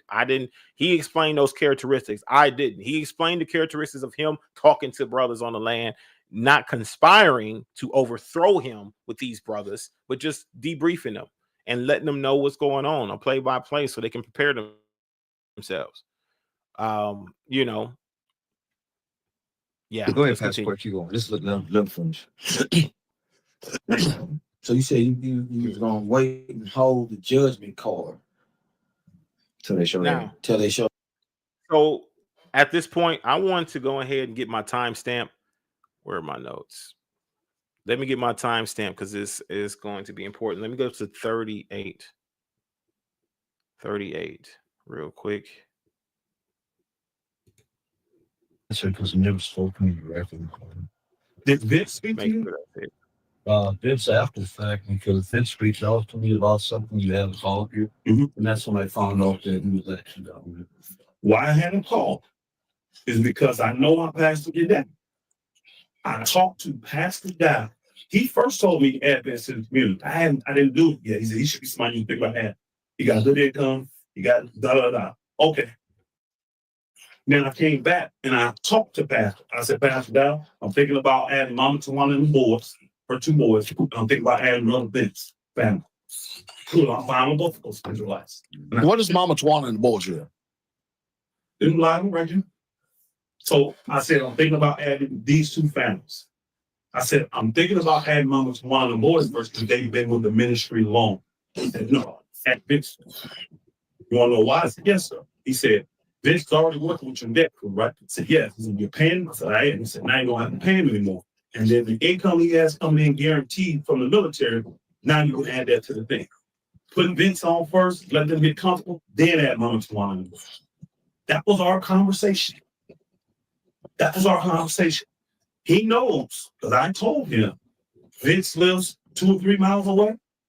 Mama Tawana lives around the corner. Just like Mama Jaja lives around the corner. Play the video. Now, hold on. Let me give another pre-back. From what I'm told, I pass on the one that can vouch for this. Brother Tim told me his wife, Tariq, spoke to Selena, and she asked a question. She asked a question. Would my mom really be considered part of the community if she doesn't live on the land? She told Tim, Selena said, I don't know. Let me go ask the pastor. And then it was told to her, it'll be done in the video. Here's the video. Play the video. Pastor Dowell, listen. I know that a lot of times Israelites get amnesia over stuff, so I'm gonna go ahead and I'm gonna reiterate this again because I know how humanity operates. Now, let's get this here for a second. First of all, number one, if you are in the ministries of Straightway, and we have probably upwards, 13 communities. Listen, nobody moves to any community without Pastor Dowell's approval. Now, you may have the head of that community down there that may think that you are a potential suitor to be able to move on the community.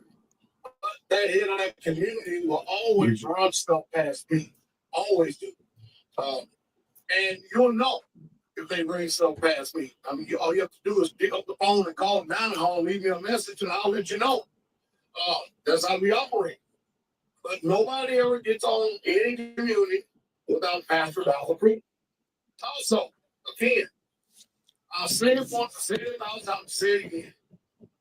Nobody, no leader that is in the ministry of Straightway, pastor or elder or brother that's in a community or home fellowship, would ever suggest to you that you should move around their community, or even insinuate that you should move around their community.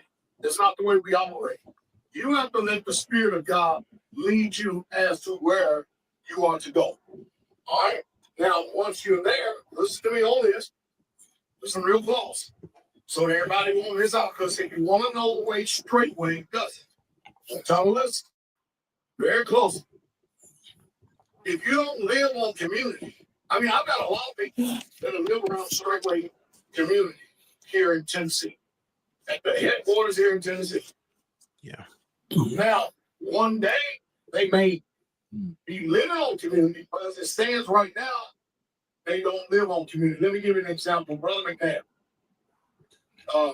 Him and his family one day is going to be on Straightway.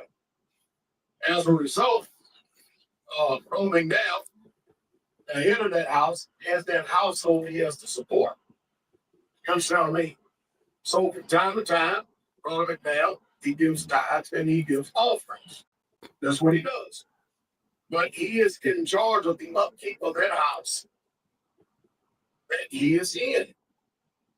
He doesn't give all because he is not on the community. You're not physically there with boots on the ground, then you're not on the community. There's no such thing as one day you're going to be there, so you need to be functioning and acting like a community, and you're giving me all your money. I don't do that. I don't do that. Never have done that. Never will do that. Never will. Because I know what it takes for a home or a homestead to actually fund itself with the high prices and the exorbitant costs of living out here in this world. So y'all need to know that. Y'all need to know that, and y'all need to live after that. All right? The brothers, they live around this community. Like in the live stream. Appreciate you. Come to Sabbath service, come to Blog Talk Radio, whatever they have you. They do not give all to Straightway because they are not physically there on the community, nor do they give all with the hopes that one day they're going to be on the community. I want to make it sit to there. So there's a lot of things that I know that people skip out on, miss out on all the time simply because they're not discerning. So if you want to get the skinny out of the ministry functions this way. Now listen, if you are off of a community, all right, and you live around one of the communities, again, I'm saying again, Gone. your tithe should come to Straightway, the hub, the headquarters. If you are fellowshipping with a community, that means you live off of the community and you're showing up to Shabbat service. If you have it, you should give an offering to help with the logistics and the food, stuff like that. Are you following? But if you live off of the community, then your tithe should actually come to Straightway. That's the way we operate. It shouldn't be hard. There shouldn't be no confusion whatsoever at all. All right. And also, while you're living off of community, what you should be doing, and see if that one day you're probably going to be on community, you should be prepared, slowly but surely, implementing food storage. You should store your own food. And you should, when you have an opportunity to come to the community, you can present the food store that you have to the community in order to be a benefit. Does that make sense? But if you are a part of the ministry of Straightway, and you're not even on the community, you're nowhere near a community, not around a community, your tithes and your offering should come to Straightway, the hub. If you live on community, that's where we end up giving all. Notice I said live. I'm not talking about live around the corner, or live 2-3 miles away, or live in a house 30 miles away or something like that. No. I said if you live on the community, then we give all. Now, hopefully, because I had a meeting this past February, the leadership meeting, I said with the cost of living and the way everything is going, none of these communities nowadays are starting off, with the exception of up that street where Kentucky East and Brother Ron and Stevie and Brother Rashawn and that. But there's only 3 communities I know of nowadays that actually starting off from ground zero. But as it stands right now with the high cost of living and the cost of everything, listen, the leaders of each community should make sure that the saints have ample amount of money in their pockets. $20 a month, $50 a month, $100 a month ain't gonna cut it. Oh. So we got an issue here, right? Because Kabir obviously, believes that $50 a month would cut it. And where we have Dowell who's speaking in this particular Patreon video and saying that $50, $20 a month, $100 a month just ain't simply gonna cut it, right? And I know that wasn't his intentions, was to aim that at Kabir, right? Or anybody else. He's actively speaking towards people who are offlanders or living off land, contributing to other communities while living off land. There was not a whole lot of that going on during the time this took place. It wasn't a whole lot that going on for Muir. It wasn't a whole lot of that going on for Mitchell. Not necessarily. He had a few people at that time, but he was still in KYE in Kentucky East, and so he had a few offlanders, I believe, right? So it would have affected him, right? But Pastor Rufus was kind of morally the one who had most people who are living in different areas, right? That was not necessarily on community. So he had more of a situation that was like that had those characteristics, okay? And I just want to point that out real quick as he goes into his next bit of what he's saying, all right? Let's continue. In this high inflation society right here, they just ain't going to do it. So I hope that everybody has some type of comprehension and understanding. And if you want to know the way Straightway does it, all right, this is the way Straightway does it. If anybody does it contrary to that, they're not doing it Straightway.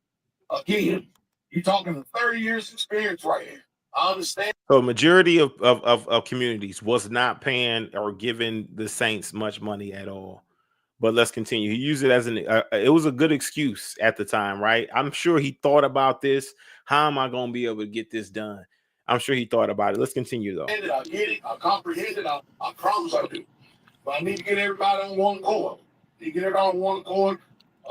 So that everybody can function with an excellent spirit. And the spirit of y'all, by the way, y'all make sure y'all prepare yourself, get yourself heart right for Passover. It's just around the corner. It's only a matter of time. All right. I appreciate y'all rocking through that. All right. Okay, so what's wrong with that video? Okay. Straightway Georgia has always been a unique community. We've never had just one piece of land. Settlement started. We've always had flocks of men involved. We've actually always had a home or apartment outside of the land that saints can live on. But they're still a part of the community. Pretty much everybody living on the land now has lived around the corner in an apartment. Sister Rita started that way. Brother Tim and them lived in there as brothers. Brother Harlan's family lived in there. They're still a part of the community. Mama Jaja was just around the corner. She's still a part of the community. Again, I was told, and he's the only one who can respond to that. I was told that video was spurred by Charita's question. Now, Tim and Charita, they can't tell me what made her ask that question, knowing that she was someone that lived in an apartment around the corner when she first came into the community and was a part of the community. But when you are Vince and you're Mama Tawana and the boys, and you hear that, and he says, you ain't on the community, you live around the corner. You ain't on the community, you live 3 miles away. So that's not being on the community. That's not the straight way. What should you think?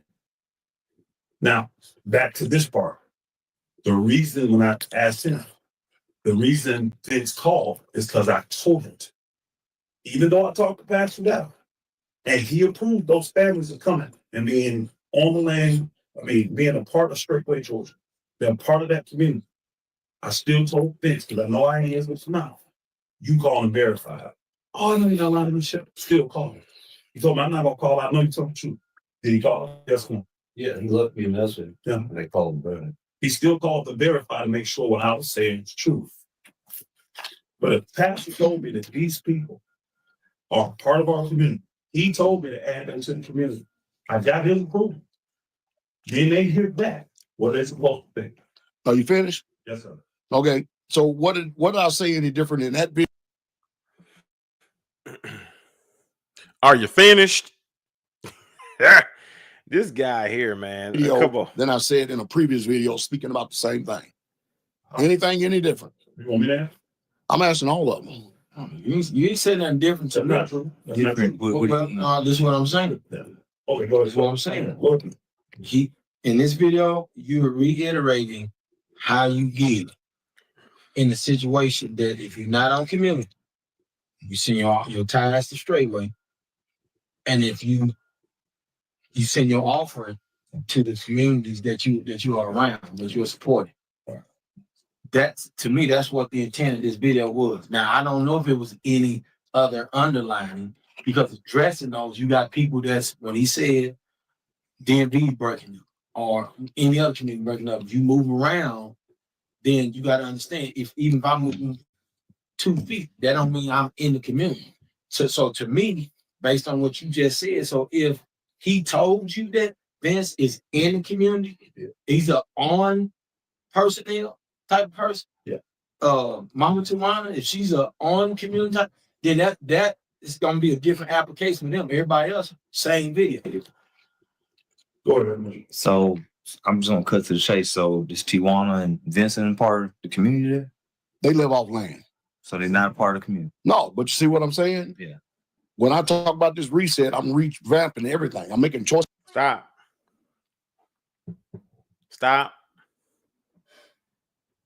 Let me back it up. Did y'all catch that? Did y'all catch that? Let me play it one more time for y'all. But you see what I'm saying? Yeah. When I talk about this reset, I'm revamping everything. I'm making choices and decisions. Ain't going to everybody. Stop. Did you guys catch that just now? What he said? What did you just catch? What he said just now?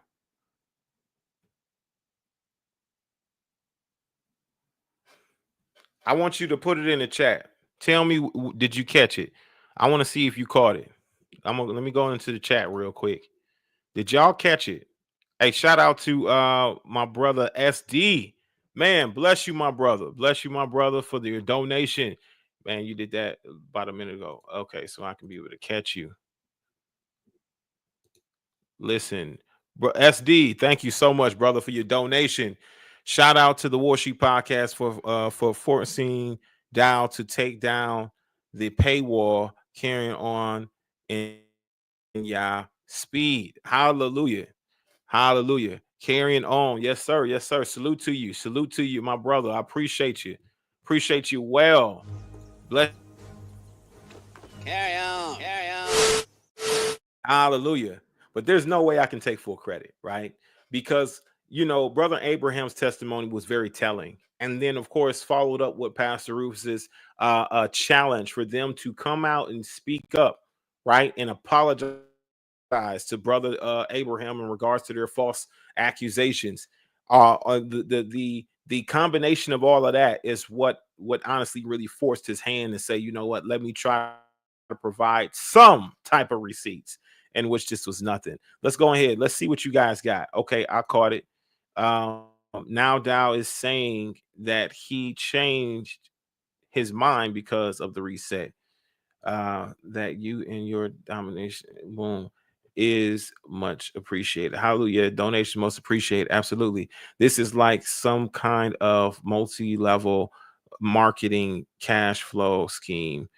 That reset is going to be more ugly. Yeah. It's worse than the pyramid scheme. It is though. Yep, bro, Vic, some kind of reset. Yeah. Let me play it one more time. Let's go. When I talk about this reset, I'm revamping everything. I'm making choices. See, so we said when I talk about the reset, when I talk about this reset, he reset the reset. There you go. Sister, bless you. You got it absolutely right. Hit the nail right on the head. Whenever Dowell speaks about this particular reset, he speaks about it in a very spiritual sense. It's almost as though it's a divine intervention in regards to his ministry, that Yah himself has caused things to happen and take place within his ministry that caused a great reset within his ministry. Now, it did morph and it changed. At first, it was they needed to do what? 10 years to work in 5 years. And you heard him talk about that. We need to get busy. It was kind of toward the end of the video. We need to get busy. 10 years of work in 5 years. That's what it was. Then he made it seem like there was a divine intervention in regards to this reset, that Yah was pruning the actual ministry and removing people from the ministry that did not need to be there. This was a divine thing. Not only did he make it seem like it had some divinity, but he also made it seem like he prophesied this reset.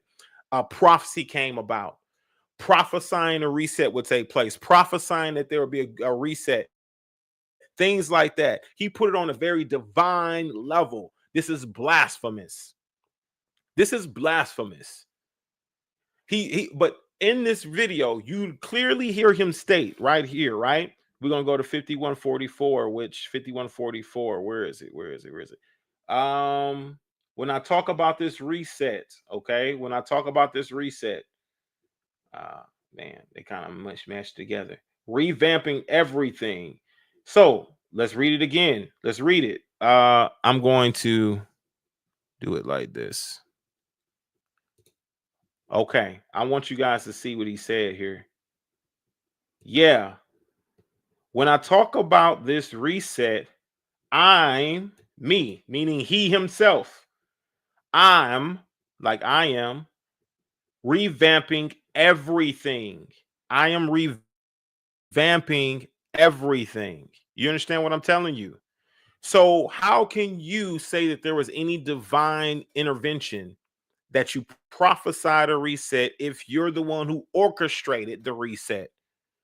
You're the one who's orchestrating the reset.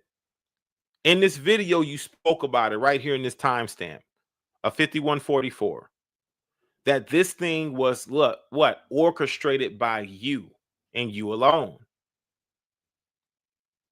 Y'all didn't have anything to do with this reset. He had nothing to do with it. But continuously, he made everybody believe that he prophesied a reset, that the Most High pruned the ministry of everybody who's scoffers and complainers and murmurers and backbiters, and all these people were removed from the ministry by the Most High Yah. And I'm the one, I'm the great and powerful King Dowell who prophesied this great reset. Where you see here himself, he says it right here.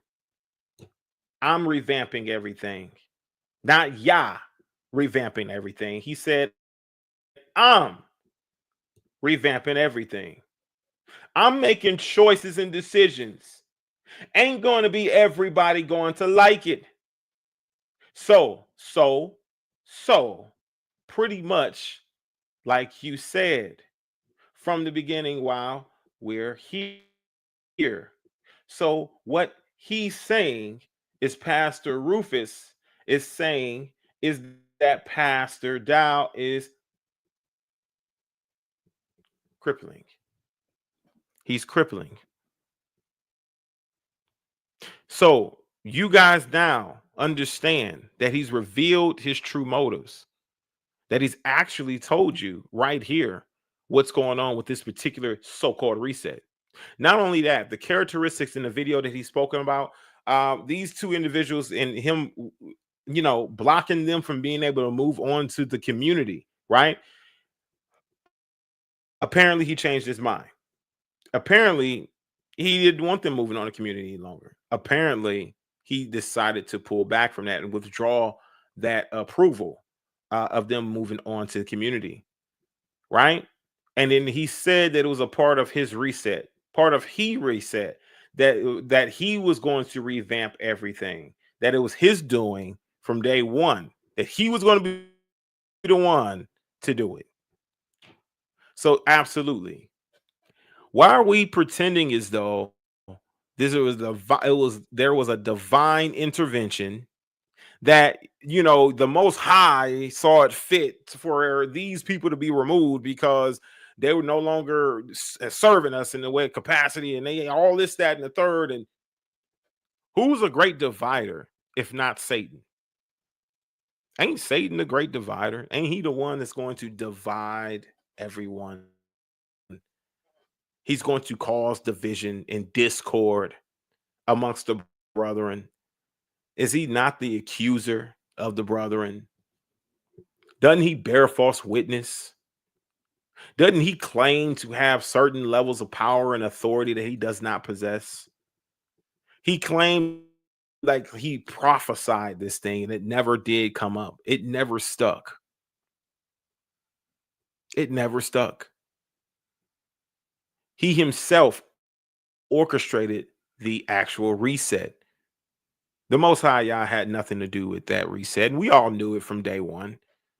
But he plainly tells you that it's me. I'm the one who was revamping everything with this reset. He's going to continue to speak like this. This ain't the last time he says this, y'all. This ain't the last time. This is only but the first time he mentions himself being the one who's revamping the ministry, revamping, changing everything. You understand what I'm telling you? This is the first time he mentions it, okay? Let's continue. Force the decision ain't gonna everybody gonna like. So pretty much what, like you said from the beginning while we're here. So what he's saying is, what Pastor Rufus is saying is that Pastor Dowell's crippling y'all. He's what? He's crippling y'all. That's what I'm hearing out of you with my question. Because Pastor Dowell was the one that told them they could be a part of the community, knowing that the whole entire time we've been in Georgia, we always have land. Our land is split up. It's not one pot. So what is the community? Where's there back to be on the community? We all have different plots of land. So my question for you again is also not only with the Tawana and Vincent, what you're saying also is earlier you made a statement that y'all getting so much money in offers now you're below $2,000. That's what you said earlier, right? That's exactly what that. Okay, so what you're saying, so with all that, what you're saying is that you're accusing him, but basically he's shooting at you, right? What I'm accusing him of is doing what he said he would do. Put up the roadblocks. These are roadblocks. He said earlier. All right, listen closely, y'all. Listen closely. Here's another Key point. Let's go. Yeah, I told him to get his tithes because I know their financial situation. But he knew that when he made a decision to stop people around giving their tithes there, it will cut money coming to us. Pastor Dowell, did you not tell them they could be a part of our community? I don't remember. Okay. He said, nah, I don't remember. Okay. And listen to his response once more. Now we gotta go track. Now y'all see what I'm just gonna finish doing, right? This same old schizophrenic shit he just did. Not doing. So was that not contentious for him to lead out and say, nah, I don't remember? It's extremely contentious. Not only is it contentious, but also it's catching him up in a certain thing that he's actively doing. He said, Pastor Rufus says that he set up roadblocks in regards to Straightway, Georgia. You understand what I'm telling you?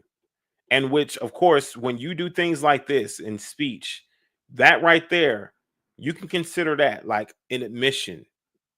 You can consider it to be an admission because of the simple fact when you start to play around, when you start to be childish like this, it's only because something's going to be exposed or revealed that you don't really want to be spoken about, or exposed or revealed. It's either one or the other, right? So you start to kind of mess around like this. When people are having a serious conversation, right? You're supposed to be the leader. You're supposed to be the head honcho, the ace boon coon, King Dowell himself. And you're sitting here playing childish games with a serious situation. It's only because you're being exposed right now in this conversation amongst all of these leaders of what a hypocrite you truly are and why you yourself backed out the deal that you once approved. And then all of a sudden you back out of it, cut it off, and then cut off the rest of whatever the supply is when it comes to resources. You wanted to cut off the resources from Georgia. So you're being found out in this. So what you want to do is you want to be snarky. You want to be snooty. You want to be immature. And that's how you meet your exposure and expose yourself all at the same time. You're supposed to be a leader, right? You're supposed to be head honcho, ace boon coon, King Dowell, right? I would assume that you would hold yourself with a little bit more composure than that. Obviously, you're wearing your emotions on your sleeves at the moment. You're the only one who's amped. And you have not come down this whole entire meeting, all the way to the very end, 4 hours straight. Can y'all believe it? 4 hours straight of this whole conversation, he's amped. His tonality of voice, his spirit, everything, nothing comes down. 4 hours of being amped. Everybody else is very calm, cool, collected, and trying to keep him happy in the peace down. Make sure he's comfortable. Make sure he's not upset. Make sure he doesn't get angry. But the whole conversation has shifted not only from him being somebody who's holding a spirit, it shifted from him to now Pastor Rufus and him having an issue and an offense. Dowell doesn't have no offense. They're trying to discover whether Dowell was doing something maliciously or not to see either if he has a true offense, if they're wrong about what they're perceiving he's doing, for him to answer the question, and he meets that with immaturity, right? That's irritating. If I was in this meeting, right, I would be irritated by that comment. I'll be very irritated by that line, that comment there, and I think that I would start to lose a little bit of patience. My patience will be wearing very thin. And y'all seen a few where, of course, we're adjudicating matters here on the Warsheep podcast where, a few brothers came up and they spoke about the situation topic and all of that, laid it all out. They went through all of what they needed to go through, right? You had Brother Boston, he came up, who spoke on his testimony he gave out. Honestly, there was nothing like that. When the brother who was doing what Dowell's doing right now was acting out like that, I shut his ass down immediately, because we can't get to a resolution peacefully if you're sitting here being snobby, snooby, whatever you're doing, immature, throwing shots, right? While everybody's trying to come to a resolution. How can we ever go there? How can we ever find the path of peace if everybody's upset and irritated because you keep throwing shots and you keep being immature? So my thing is this, right? At Dowell, at his big age, why would he feel like this would be okay at his big age? Mr. Head Honcho, Mr. I'm the one in charge, Mr. I'm the man of Yah, I'm the one who's leading the sheep, the flock, yada, yada, yada, blase, blase, blee. Why would he think that this would be just fine to do? Why would he keep his composure, be respectful, be honorable to all men? I don't care if there was disrespect and dishonor that you perceived from the first meeting. That's when you become a bigger man and show and lead by example. The main thing that you always talk about, you just got done talking about it, Dowell, in the video you made while you're on vacation with your young Isha on the beach. You just got done talking about composure.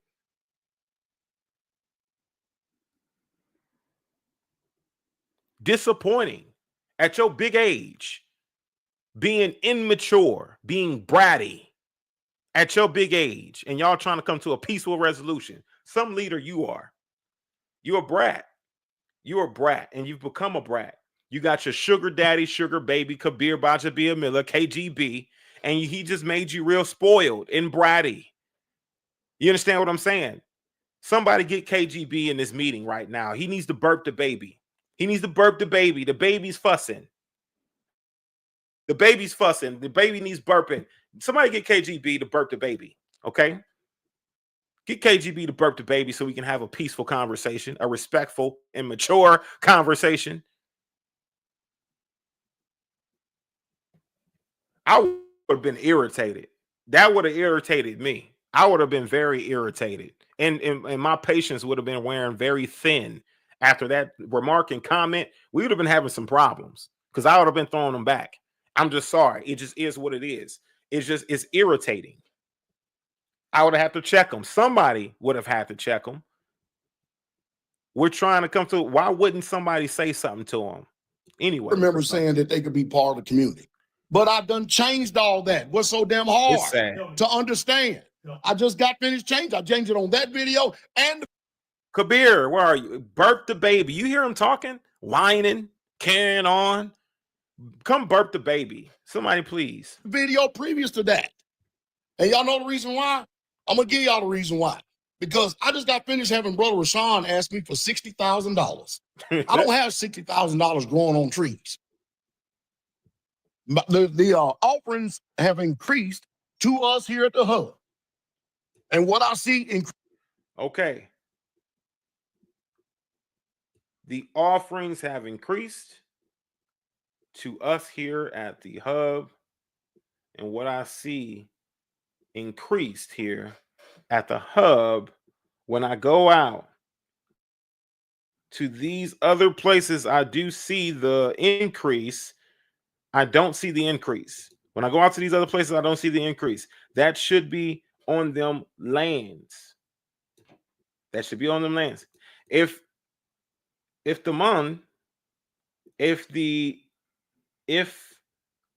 money was being used in the way it should, so I know that I can trust me. Okay, my transcripts tried to translate it, but it was trying to figure out what Dowell was saying, but I guess he was too busy whining like a, never mind. He was too busy whining and shit, right? So he couldn't, the transcript couldn't pick up exactly what he was saying. So it did his best. Let's hear what he had to say. increase here at the hub, when I go out to these other places, I don't see the increase that should be on them lands. He's too crazy. If the money was being used the way it should. So I know that I can trust me to do right. And I know that I can be in a situation as an outlet for somebody. If they need some money, then I can get it to them. But now I have a little bit more money, a little bit access to more money. Now I can make sure that these things get this money. So it ain't no problem when I'm moving people to the land. So for him to have all kinds of. All right. Once again, everybody's incompetent. He's the only one who's competent. Nobody. Why are they in leadership, Dow? If everybody's incompetent, nobody knows how to manage money. You don't see any growth and development on nobody's community or property. Why are they in the position that they're in? And he's not talking about Pastor Rufus. He's talking about everybody at this point. But he actually does mean just Pastor Rufus. You understand what I'm telling you? But he's speaking to everybody. Okay, we're gonna let him have it. He doesn't name them, so it's easy to hide behind that if you don't name the person directly. You know what I mean? But it also don't make you a brave man. It also don't make you standing by your name. You said your name is Charles, right? And Charles means manly man. Well, that's not a manly man. A manly man's gonna call names, Dow. And I feel like anybody who don't want to call names, y'all some bitches. Manly men will call a name. It's just flat out what it is. You understand what I'm saying? Manly men will tag you when they're talking about you. Manly men will outwardly direct that shot towards you. That's a manly man. That's a man's man. A man's man, you're not going to listen. There's not going to be a question who you're talking about. You're not gonna be like, who are you talking about? This whole time they're trying to investigate. Who are you speaking about? I know you talking about me. No, they're trying to figure out, why are you being such a bitch? Why aren't you directing your information directly to the person who needs to know the information instead of just subliminally dissing, sneak dissing all day, every day? Why don't you just direct it directly to the person? Shoot it straight down the middle. Mr. Charles, Mr. Man, Mr. Manly Man. Manly men know how to shoot this shit straight. Why aren't you being a straight shooter? Y'all wouldn't even have to have this conversation if you shot it straight. If you were being a man's man, you said your name's Charles. It means man's man, right? That's what you said in your video earlier when you was on vacation, sipping on Mai Tais at the beach with your young Isha, right? Charles, man's man, manly man. That's what it means, right? Well, manly men gonna shoot that shit down the middle. They're gonna shoot it straight. I've never seen a manly man's knees buckle. Have y'all? I've never seen a manly man's knees buckle. Your knees be buckling like hell. You can't name a name. That's the reason why y'all gotta spend this much time trying to figure out who you're talking about. Because Mr. Manly Man, Mr. Charles, Mr. Man's Man, doesn't think it's important to actually shoot it straight and be a man's man, to be masculine. Everybody's in feminine, but Charles, but Charlie. But he the only one who can't shoot it down the middle. He the only one that can't name a name.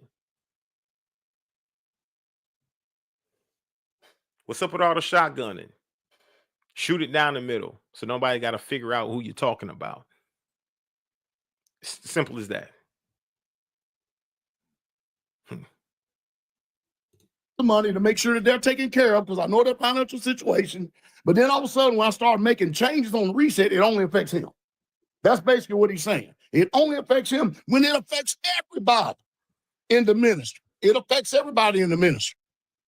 My last question, man. When Pastor made that decision to change and people around, and he said everybody started sitting, jaw, did it affect y'all financially? People around? It affected y'all? To a degree. Well, I mean, it didn't affect me that we couldn't function. They're sending tithes. Everybody's not sending tithes and offerings. When I hear tithes and offerings, tithes come here. He sound real mad. One of the people usually there, the offering, for the majority of the time, Shabbat. So they're sending their tithes there, but when they come on Shabbat, they're giving money for food and for things to take care of. What I'm saying is this: when he said it, it only affected us. So then you tell me, y'all both tell me it didn't affect y'all. Again, so it's personal to him again. It's not personal. It's a fact. We went from taking in on average $50,000 a month in offerings to under 2,000. So what does that got to do with the grand scheme of things? What I'm saying is you're saying y'all got a business, y'all got a deck business, y'all work just like anybody else does. We've been fine, actually. I'm just showing the proof of what's taking place, y'all. I'm just showing the proof. All right. So my apologies. I know I went off a little bit. All right. So my apologies. You listen to the level of humility, right? That's coming from Pastor Rufus and trying to reason with Dow. Dowell doesn't give a shit that, you know, his land, that he's taking a major hit from receiving $50,000 a month to now receiving offerings of only $2,000 a month. Okay.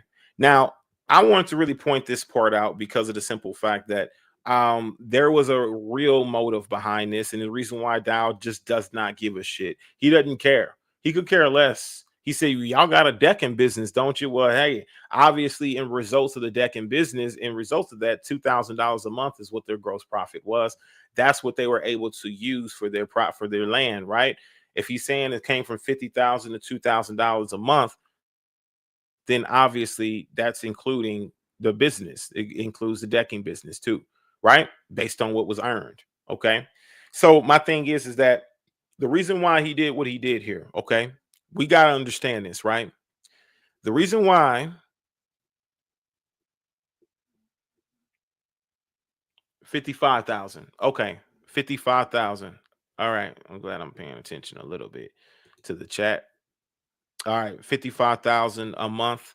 Not 50K. Okay. Yeah, my transcripts translated what you said to 50,000. That's why I probably said that.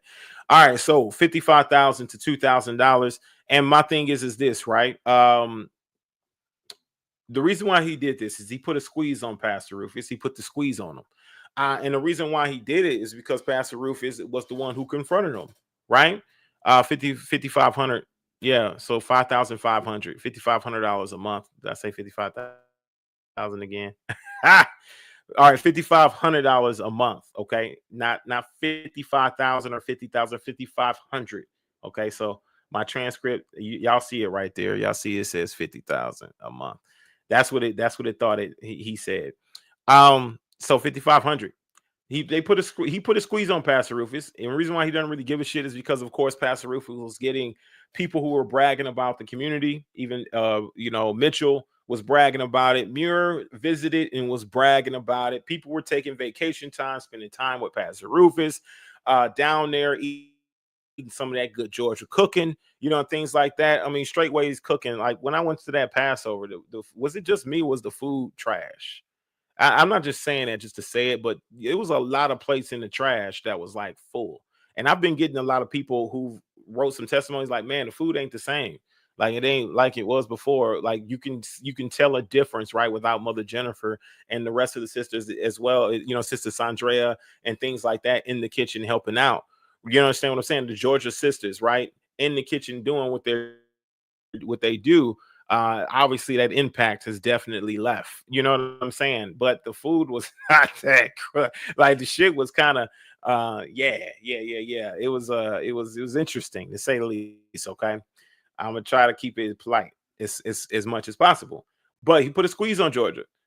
Georgia got the squeeze, and the reason why Georgia got the squeeze is because Pastor Rufus dared to rise up against the King Dowell, the almighty King Dowell. He dared to show that he had some nuts, some cojones to be able to challenge Dowell, right? And to confront him about a spirit that he may be under. And so, you know what? He decided, bump that. I don't know what I'm going to do. I'm going to siphon this money. Not only did he try to come at me or whatever, but also at the same time, his community over there in Georgia can't be better than mine. He can't be over here doing better than Tennessee. There's no way that he can outshine the master. I got to cut him down a couple of notches so he squaws him financially, right? Squaws. Hey, I hope y'all know that's our word. I made that word up. I should definitely patent it. Squaws. Yeah, it's a word. It's not a word, y'all. Squaws is not a word, but it sounds right, don't it? So he squaws Pastor Rufus, man. That's crazy. Squaws. Yeah. It sounds like a word. It is a word. Squaws. Y'all can use it. Use that word. Yeah. Anyway, so he squads Pastor Rufus. He pressed him. You understand what I'm saying? And this is the reason why Pastor Rufus is talking about roadblocks, setting up roadblocks, keeping them from being able to actually reach the goal or continue to be successful or continuing growth, right? He was trying to stop the growth. He was trying to stop the progress. He was trying to halt it or shut it down. And then also it would make it true what he was saying about Pastor Rufus, right? Oh, now it's true, because guess what? He didn't have the finances to continue to build. Well, Georgia never actually lost a step. They continued to build. They continued to do what they needed to do. And actually, he just, was kind of just making works, defeating his own purpose, So we actually were getting over 7K from Offlanders. He was actually getting over 7K from Offlanders, which knocked it down to 2K. And so I believe Sister Sandrea was working the books. One of Pastor Rufus's wives was working the books, and they would know, So because they would have those ledgers, and we still kept building. Absolutely. I want to jump to the other timestamp now, y'all. I think we made the point very clear on this one.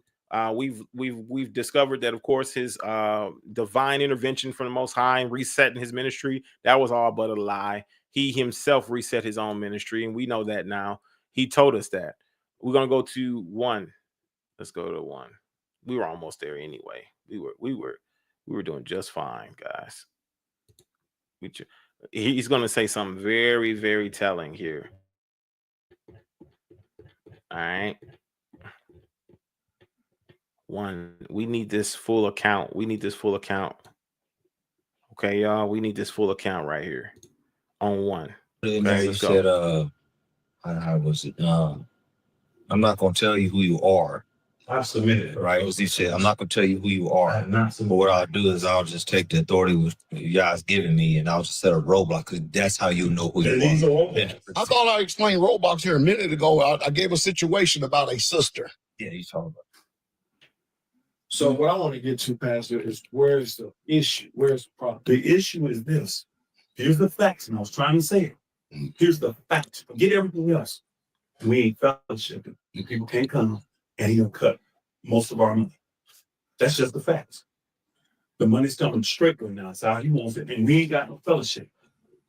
So, but I'm not nothing. I'm only recently it got to a point where I have an Absalom spirit from one meeting. That's when he realized I'm Absalom. But the cutting of the money came before that. And now this redirection came after that. Didn't call me and tell me though. No.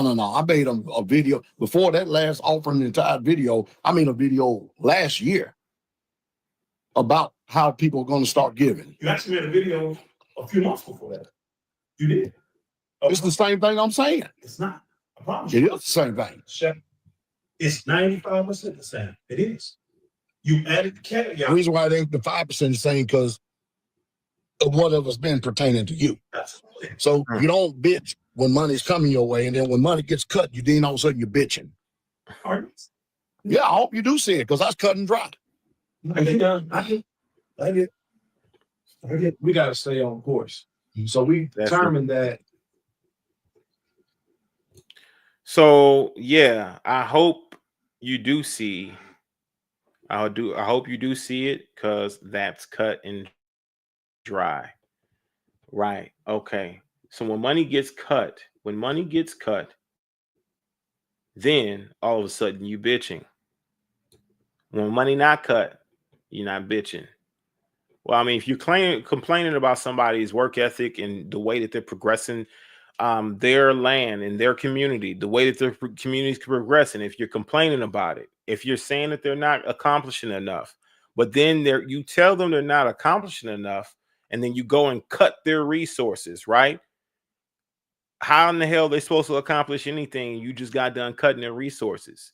If anything, if you truly wanted them to build and increase, you would increase their resources. In fact, you would tell them and put out an edict and say, hey, y'all start sending y'all tithe and offering over to Georgia. Georgia's going to start making some push for more land, to build more, to develop their community more, for more saints to live on the land, to move on the land. But what did you do instead, Dowell? You decided to critique him. You decided to critique the land and the building process and how much it was developed, what he wasn't doing. You understand what I'm saying? How he wasn't leading enough out front. This is what you done. And then now you also cut the funding. So how's he supposed to accomplish the same things that you keep saying he's not accomplishing if you cut his funding? You cut the funding. So what now? It's going to take a little bit longer to get where he needs to get because it takes resources in order to get there. This is nonsensical, right?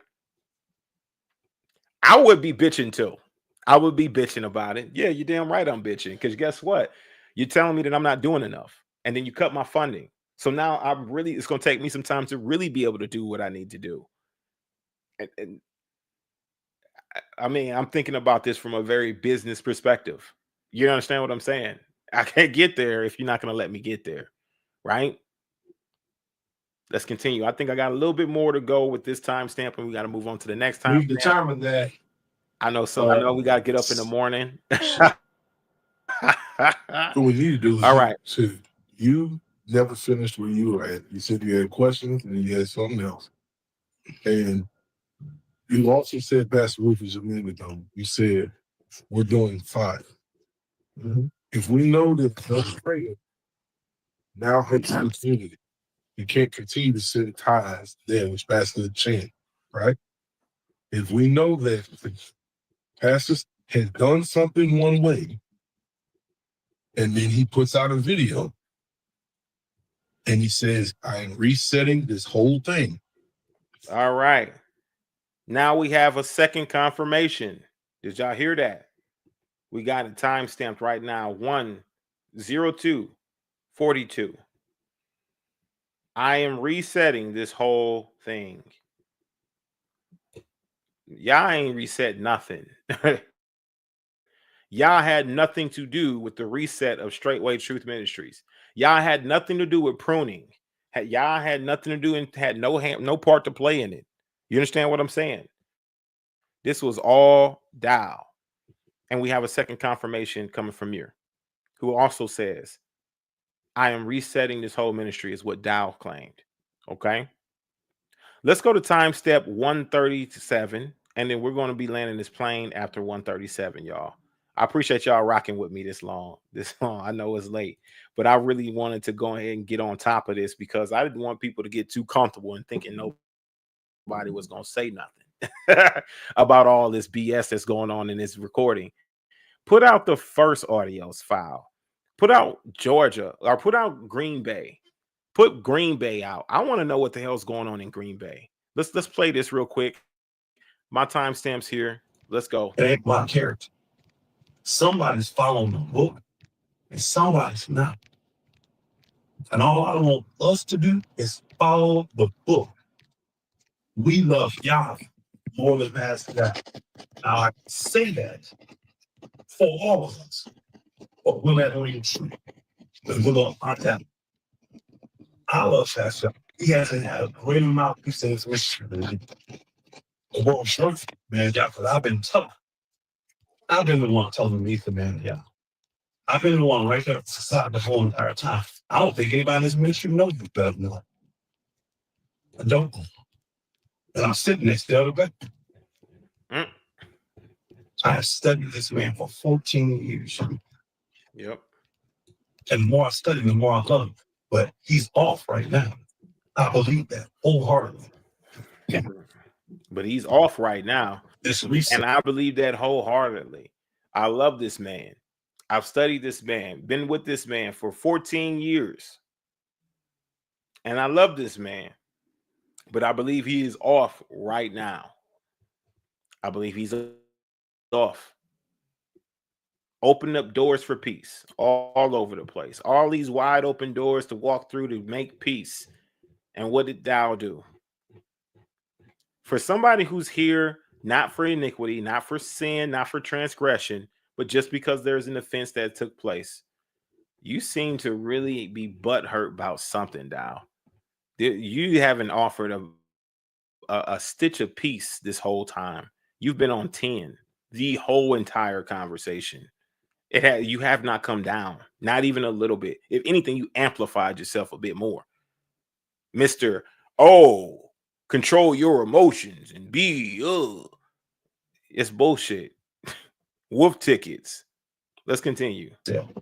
We got 2, 4, 6, 9 of us in here. I say these, I won't count him.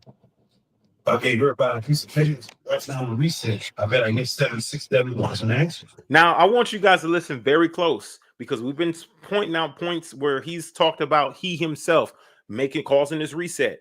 Then we later saw that mirror confirm that he said that he would be resetting. Dowell would be causing the reset.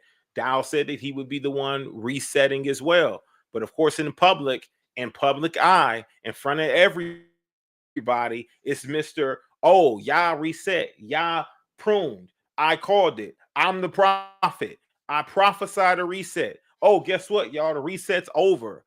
Y'all said reset's over. You know, all of this spiritual stuff going on. But everybody has confirmed that he said that he would be the one to do all of this resetting and whatever, making these decisions that people wouldn't like. So listen closely to what Pastor Rufus is saying, and I want you to pay close attention, y'all, okay? Pay close attention, because this right here was very telling to me. Let's go. Hey, everybody a piece of paper right now on reset. I bet I get 76 that wants an answer. What's the reset? What's the reset? Is it fasting and praying? I thought that was our lifestyle. Is it do 10 years of work in 5 years? How long are you gonna go? Wow, stop. What did he say? What did Pastor Rufus just say, y'all? Tell me, did you catch this, right? Let me back it up. Tell me if you caught it. Tell me if you caught what just happened just now, okay? Now, before this, Corey spoke for at least half an hour uninterrupted, okay? Pastor Rufus came in after Corey, right? And he's now speaking. He's about 15 minutes into his speech, into his conversation. Did you guys pay attention? Do you know what just happened just now? Huh? Let me back it up. Let me back it up real quick. Is it do 10 years of work in 5 years? How long are you gonna go? Did you catch what just happened?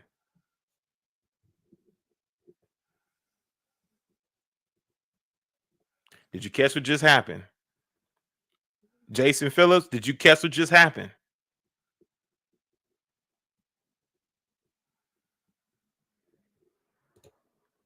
Humility. Dowell super upset. Hey, man, if it's hard to listen to, you got to turn the dial, brother. But I still want to know if you're paying attention. Did you catch what just happened? The man has lost humility. Yeah, I was wrong. 35 years, Rufus. 30 years plus. Be thankful. Yours was only 14. Man, bless you. Wow. I'm glad we're both free from cult leaders. It's arrogance on the whole another level. How long you gonna go? Yeah, absolutely. How long you gonna go? Sadly. Writing the vision, make it plain upon tables that he may run that readeth it. Yes, sir. I did. Sure did. I'm gonna listen. It just getting. Oh yeah. Bless you. I know. It hit me fired up too. Listen, I'm trying to tell you, Dowell interrupted that truth about the reset being exposed. Exactly. He interrupted. He said that was our lifestyle. I thought that was our lifestyle. Shout out to Pastor Rufus on this, okay? Because it's calling you out. It's in a polite way. Right now, the reset, okay? Right now, the reset. I bet I can get 76 dead ones, okay? Or dead ones, translate it. And answers, 76 different answers, what it is, right? What the reset is. Is it quit fast? Is it fasting and prayer? I thought that was our lifestyle, is what he says. I thought that was our lifestyle. Is it 10 years of work in 5 years? Right? And in his minute he starts to go into this, he says, how long you gonna go? And shuts him down. Okay. You understand what I'm telling you? And he shuts him down while he's trying to bring out this acknowledgement of the truth.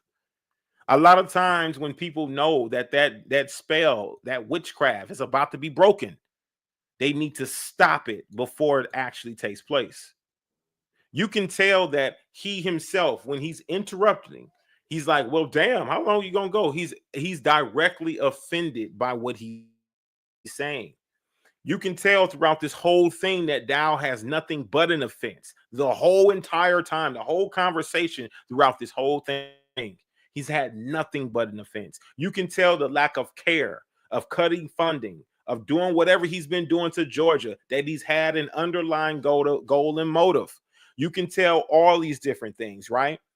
But you can also recognize the level of peace that was offered, not only by Pastor Rufus, but the rest of the leadership didn't have any real reasons to stir or begin any conflict or pushback on what Dowell had to say. It was a lot of it was because Dowell introduced it and came in with his conversation and beat them down enough and beat fear into them enough to have them submit it, right?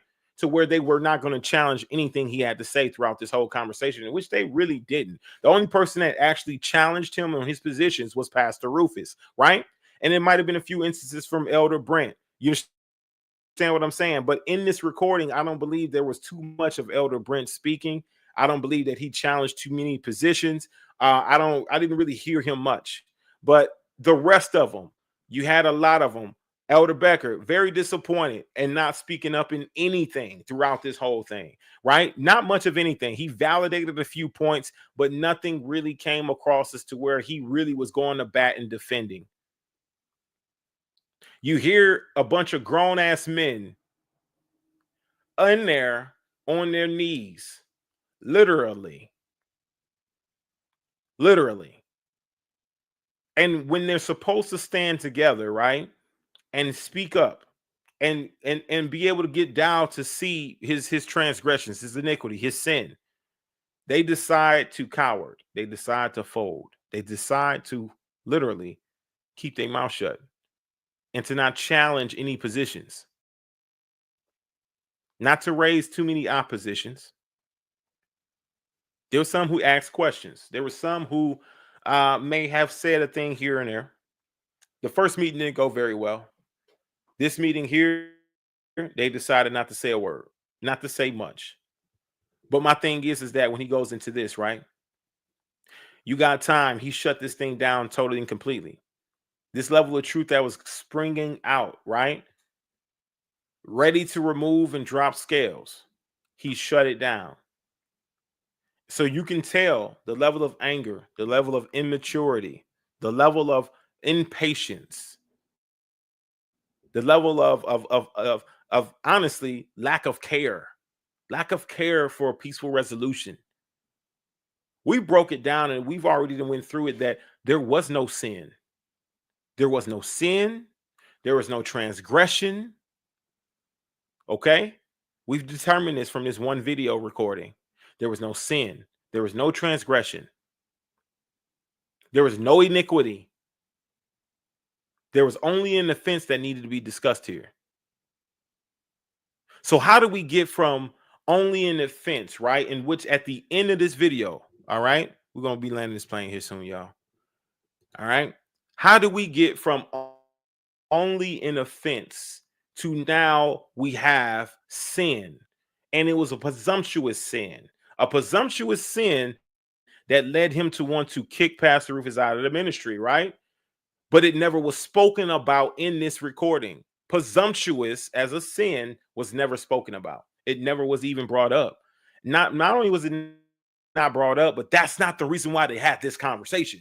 They didn't have this conversation to determine sin or to pass any judgment. This is not a reason why they had this conversation, but he determined everything based on this conversation and the conversation in Green Bay. Well, he didn't really have any grounds to stand on. He didn't have a sin. He didn't have iniquity. He didn't have transgression. None of that took place, but you had the offense. And by this recording and testimony alone, you can tell who had the offense. It's very easy to be able to identify and hear who has the offense. It's easy to tell that somebody's manipulating and trying to control the narrative. Even when dropping this recording, y'all, even when dropping this recording, why didn't you drop Green Bay first? To bring everything in proper context, drop Green Bay. After Green Bay, drop this recording, because this is the sequence of events that took place. Don't allow us to be able to speculate anything, because we understand what happened in the first recording. You understand what I'm telling you? You'll only drop this recording right here because guess what? You want to control the narrative. It's not about anything else other than control. It's about money here. It's about control. It's about ego. This is what you're witnessing in this whole situation. You're witnessing all of this. And these are just a few key points that were pointed out throughout this whole recording, 4 hours long. You understand what I'm telling you? 4 hours long. And he told on himself throughout this whole thing. Now they say, oh, well, Pastor Rufus said this and he said that, and he said that that he was wrong and operating on this level last 30 minutes of this recording. I'll tell you this much. When you're trying to make peace and when you're trying to have it to where it's unity and not strife and not contention, then I promise you, you'll take accountability. You'll take accountability in things that you didn't even do. You'll accept accountability. You didn't even do it. You'll just be like, yeah, okay, I did that. I'm sorry. Forgive me for that. And then you didn't even do anything wrong. People act like that people who wish to compromise with a position just so they can get a peaceful resolution, like they don't exist. Honestly, it's a trait with all good leaders. All good leaders are all leaders who are exceptional. They have the ability to compromise. Take a look at what Moses was doing with the rest of the Israelites. They were, whenever they had a grievance, he compromised. He brought himself to their level. Yeshua even instructed the disciples and told them that, hey, I'm your master, but we are all equal. I'm still on y'all level. We are all equal. I'm a servant to y'all. So my thing is this, right? When people are able to compromise, right, and say, listen, I'm wrong, but let's get to this conclusion. Let's get to this problem. Let's settle this matter. At the end of this recording, it seemed like they had a peaceful resolution. It seemed like that they were good. But all of a sudden, something sparked right back up all over again. All over again. And my thing is this, right? Is that there is absolutely nothing wrong with being able to admit something, to find and to acquire a peaceful resolution. There's nothing wrong with that. There's nothing wrong with it. Shout out to my brother, the masked man. I appreciate you. Bless you. Shalom. Yeah, these tapes better than the Epstein file. Man, salute to you, my brother. Thank you for donating. Thank you for donating. Salute. Carry on. Carry on. And carrying on, Major Pain. Thank you so much, my brother. And yeah, listening to this audio and listening to these tapes, listening to this and hearing everybody, honestly, these guys, it's disappointing. I'm not gonna lie, it's very disappointing because for somebody to claim that they know what they're doing so much, honestly, it just seems like it's a piss poor way to adjudicate matters. Nothing panned out appropriately because I think Dowell was involved, and so Dowell had too much control over the situation. That's what happens when you give somebody all full control. When you give them full control and authority, guess what? When it's time for them to receive accountability and judgment, it's going to escape them every time. They're not going to adhere to it. You know why? Because of the simple fact that they control the media. They control the intergovernmental system. They control their IPAC. They pay the bills, whatever it may be. They can pay for their own outcome. They can influence their own outcome. They don't need you at all. Just as he stated in that meeting, he said he didn't need them. He don't need them.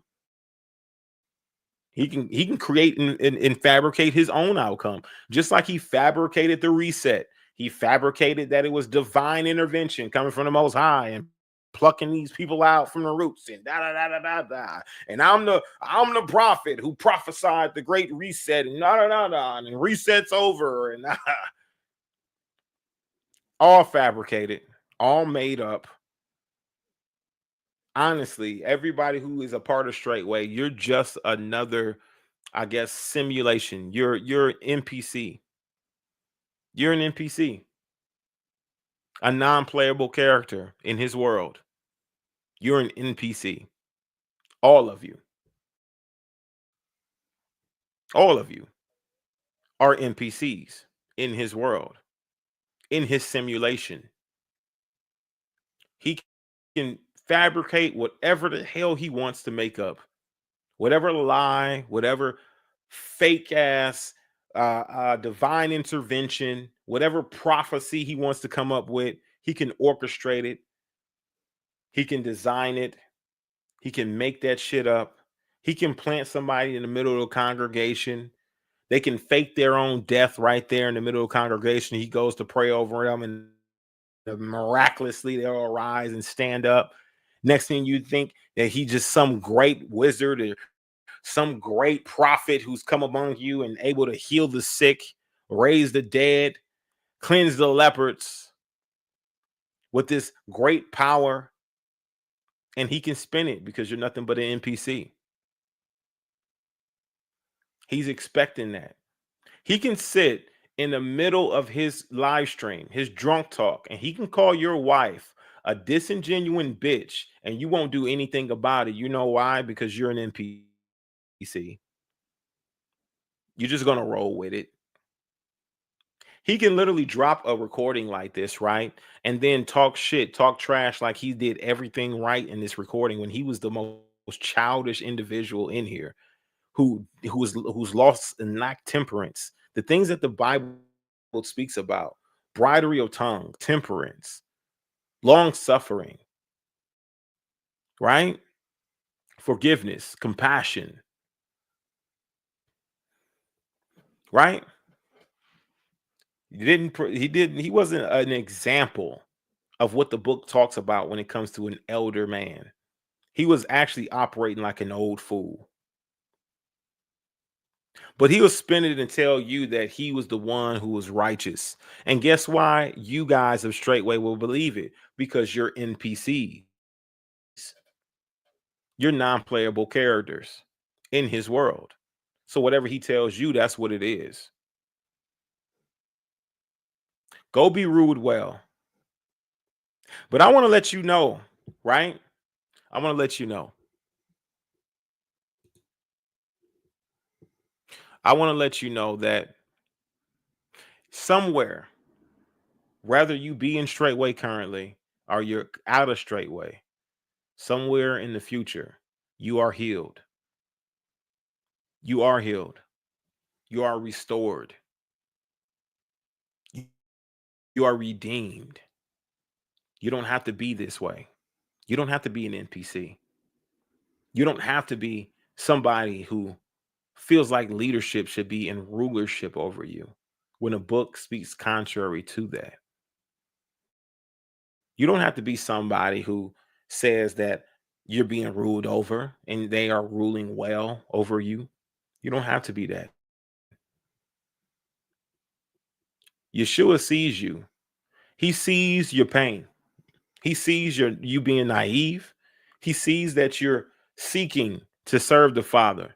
He sees that you have a desperate heart and longing for his glory, for his approval, that you're seeking the Father's approval, that you're looking for his chosen people, that you thought you found his chosen people, and those people abused you, misused you, and tossed you out, or they continue to abuse you and they continue to misuse you, and you're allowing them to. He sees it all. And he knows what decision you're going to make in the future. He knows what decision you're going to make. He's just waiting on you to turn and come back. Come back to your first love. your first love, which is Yeshua HaMashiach, Jesus the Messiah, coming back to the Most High Yahweh, coming back to out of idolatry, out of man worship, out of serving other deities, out of sacrificing your body for soul and virtus, for Honus, for all of these false deities, Poseidon. He sees this and he knows that you're going to turn. And he knows you're going to wake up. He knows that I have faith in you. He knows that Pastor Rufus has faith in you. He knows that Brother Robert has faith in you. He knows that Brother Abraham has faith in you. He knows that Sister Ray has faith in you. He knows that Brother Yoga has faith in you. He knows that Brother Jordan has faith in you. He knows that Sister Hannah has faith in you. He knows that Brother Mike has faith in you. He knows that everybody in this chat and abroad who has suffered the same atrocities that you've been through has faith in you. And all you need to do is make a sound decision to go through your hardships, to choose the Most High Yah, than to choose a man who's a liar, who's a swindler, who's a thief, who's a dog, who will continue to do what he's doing. He will never stop. But he also will never be at peace. Not when it's man like myself, not when it's man like Pastor Rufus, not when it's men out here and women out here who are brave enough, bold enough, like Brother Robert, like Brother Mike, like Brother Abraham. Not when it's brave, not when it's brave men, bold men who are standing up against wickedness. He will never have peace. He will always be tormented. It will ring and echo in the chambers of his mind how dirty he is, truly. I don't care what beach he sits on. He will still be tormented. I appreciate y'all joining me here today. Don't forget to like this video, comment, and subscribe, man. Share this with whoever needs to hear this message. Man, listen, we just had to go through that real quick. And I know that we got to get up in the morning. I know some of us, we got stuff to do. Thank you guys for rocking with me this long, right? We're going to go ahead and close this thing out. On the way out, let's drop some ram and sheep in the chat. All my righteous alpha men and my elegant women who's exceptional. Let's go ahead and get this thing rocking and rolling. We're going to close this thing out, y'all. Let's see. Hold up. All right.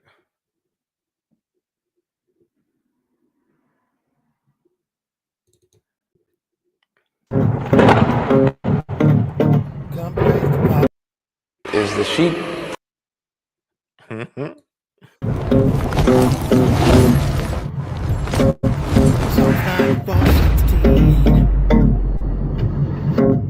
What does it really mean? Y'all said who gon' stand for me? For the evil that I see. Who gon' stand for me? Against all this iniquity. Warsheep, Warsheep, Warsheep is our sheep. Warsheep, Warsheep, Warsheep is our sheep.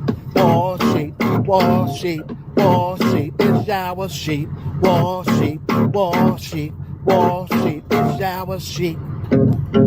Who gon' stand for me? Who gon' stand for me?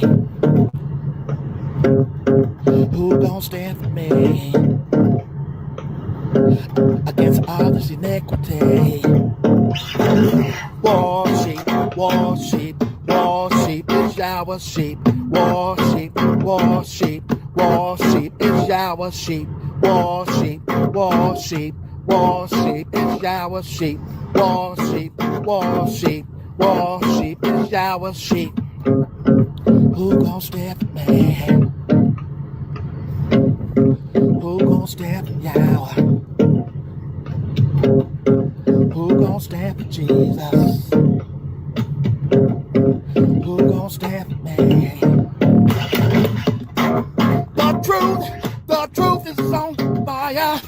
We don't need no water, let the Holy Spirit burn. The truth The truth is on fire. We don't need no water, let the Holy Spirit burn.